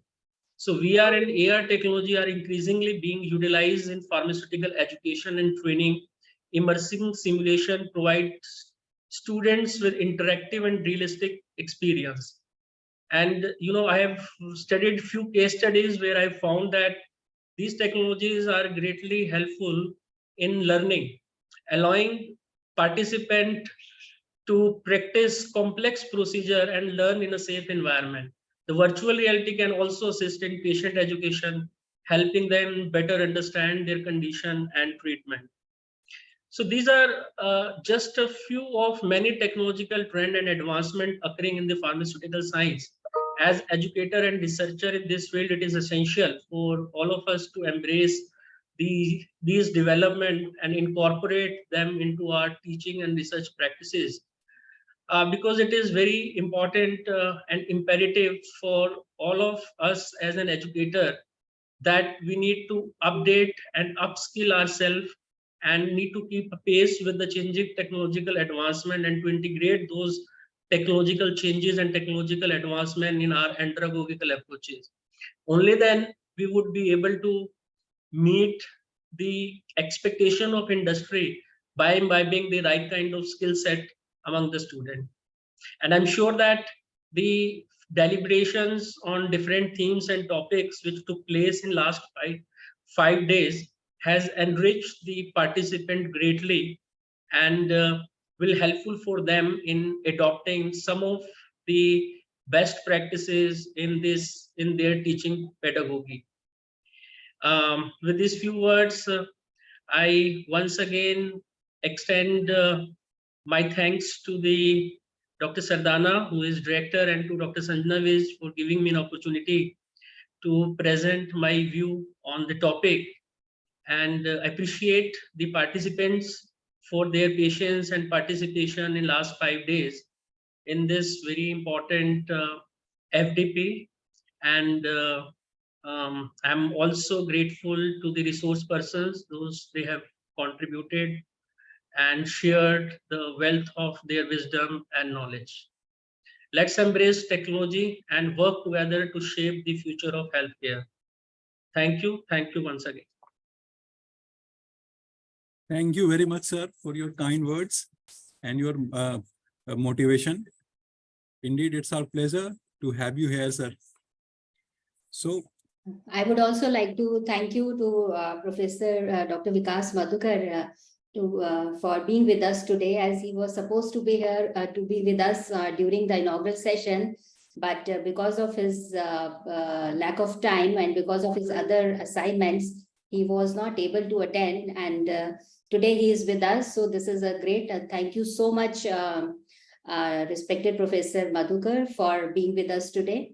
And thank you for your continuous support and mentoring for all the programs, which always help us to do the best. Thank you so much for being with us. Thank you. Actually, on that day, there was a sudden program and I had to travel. And while I tried my best to reach to my destination before 9:30 so that I can join it virtually, but somehow I stuck up somewhere in the traffic and I was not able to reach. So that's why today you are with us. That is also a similar thing. So thank you so much for being with us. Right. Thank you. Thank you so much. thank you, sir. Now we move ahead with our valedictory section. And let me take this opportunity to invite our respected guest of the day, Dr. Harish Dureja, sir. Sir needs no introduction.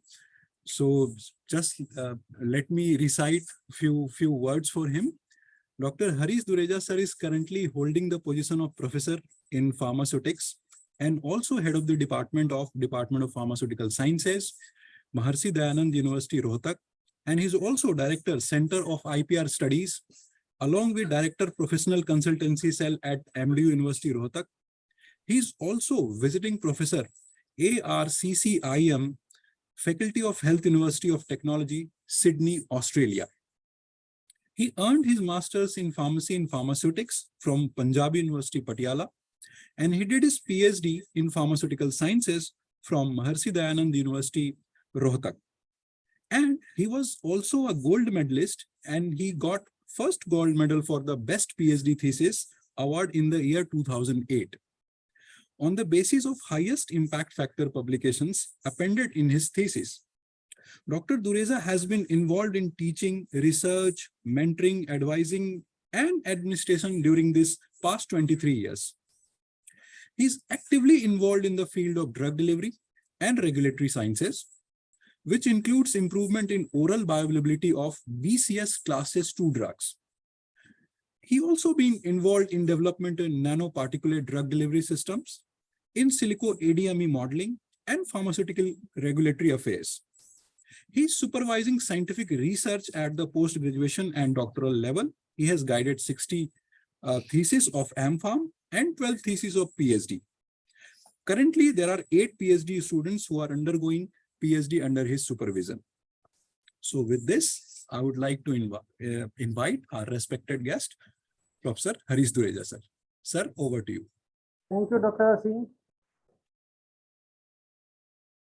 Hope I am audible to you. Yes, sir, you are audible.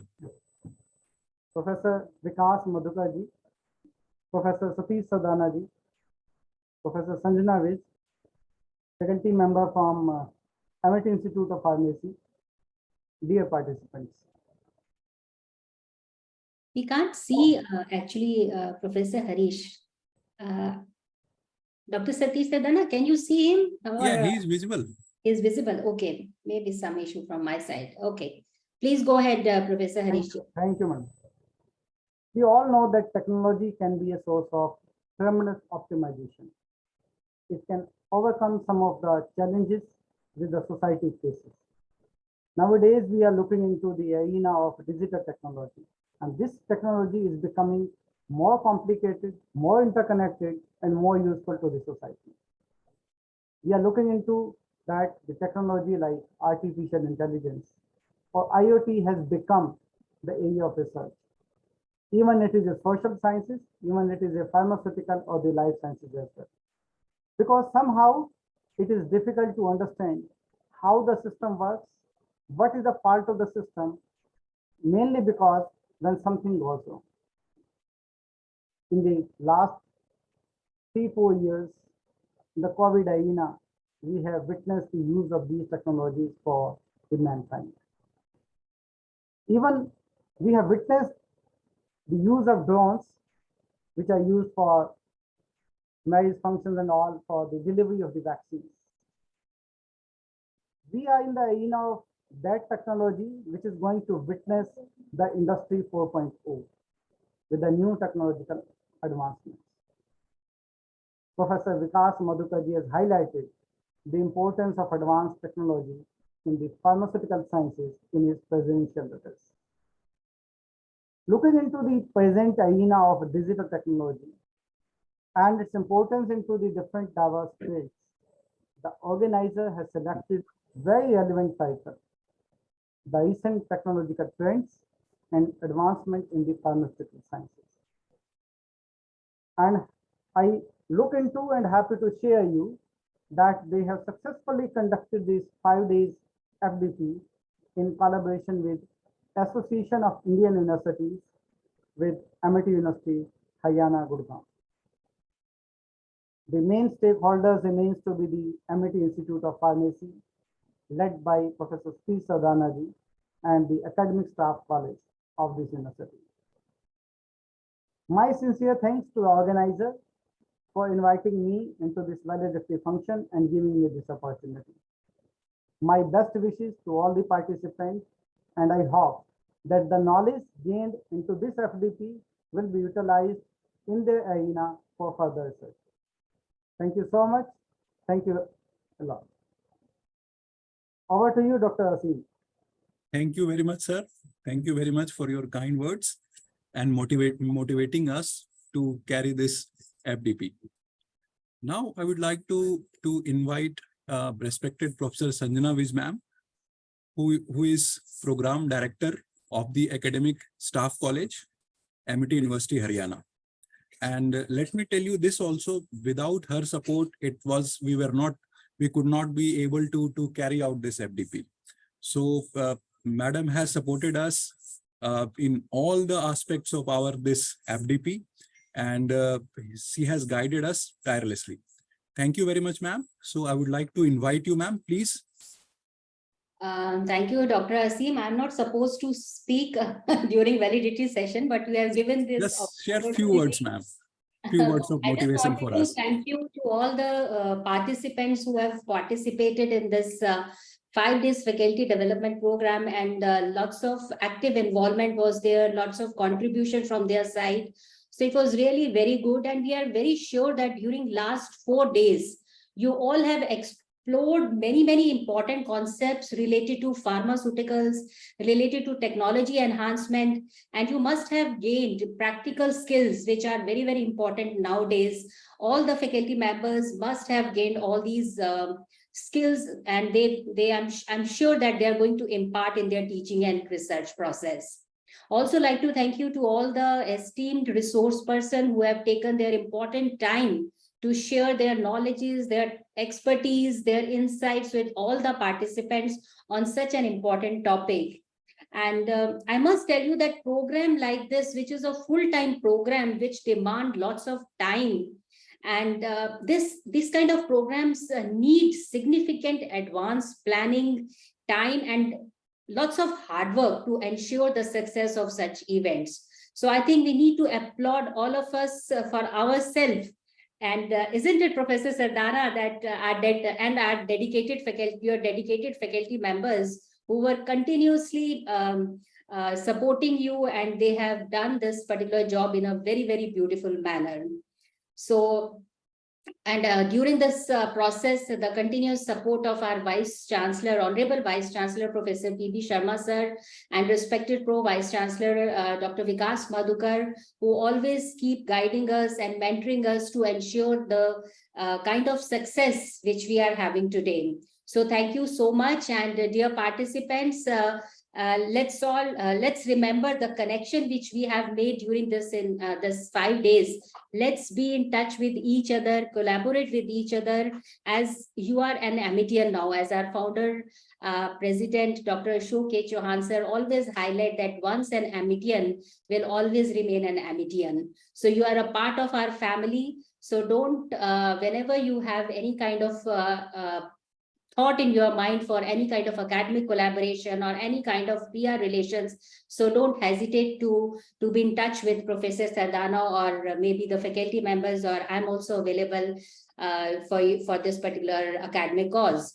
So your feedback is very, very essential to all of us. Kindly share your feedback, that how this faculty development program you have find, and is there any kind of improvement which we can do on our behalf. So as we have lots of program, and in the coming months also we have many opportunities with us, where we are going to organize many capacity development programs for faculty development.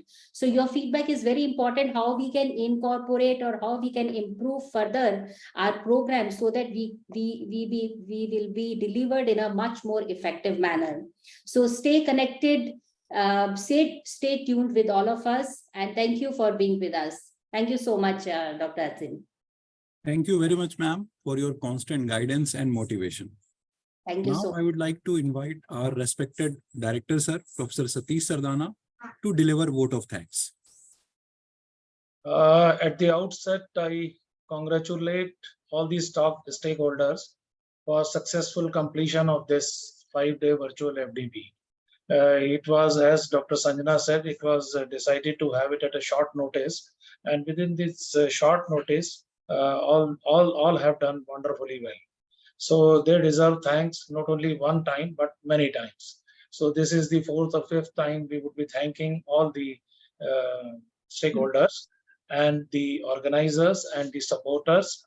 So in the beginning, and I thank our Honorable Founder President, Dr. Ashok K. Chauhan, and our Chancellor, Dr. Aseem K. Chauhan, who are the basically the guiding lights behind all the activities of the university. I would like to thank our Vice Chancellor for sharing words of wisdom, as he always shares during the inaugural, and a constant guidance throughout this program and necessary support also. I thank my Pro-Vice Chancellor, Professor Vikas Madhukar, who was busy on the day of the inaugural. However, he made it this day. And I was amazed at his pharmaceutical knowledge, because he was speaking better than most of the pharma professionals would actually speak.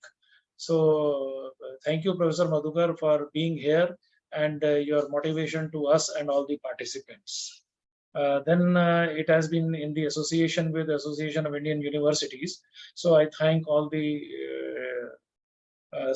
officiating persons of the Association of Indian Universities, and Dr. Sanjana Vij, who has been coordinating with them, with us, and as Dr. Sardana, it was all teamwork, it was all collaborative work. Thank you so much to you also, because our effective collaboration, I think, result into the success of this faculty development program. Yes. And I would also thank our speakers and our guest of honor, especially Dr. Alok Kumar Mishra, who joined from Singapore all the way, and he gave us 2 sessions, one in inaugural and one there was a Meditech innovations he talked about. Artificial intelligence that Professor Madhukar was talking, there was a dedicated session for this.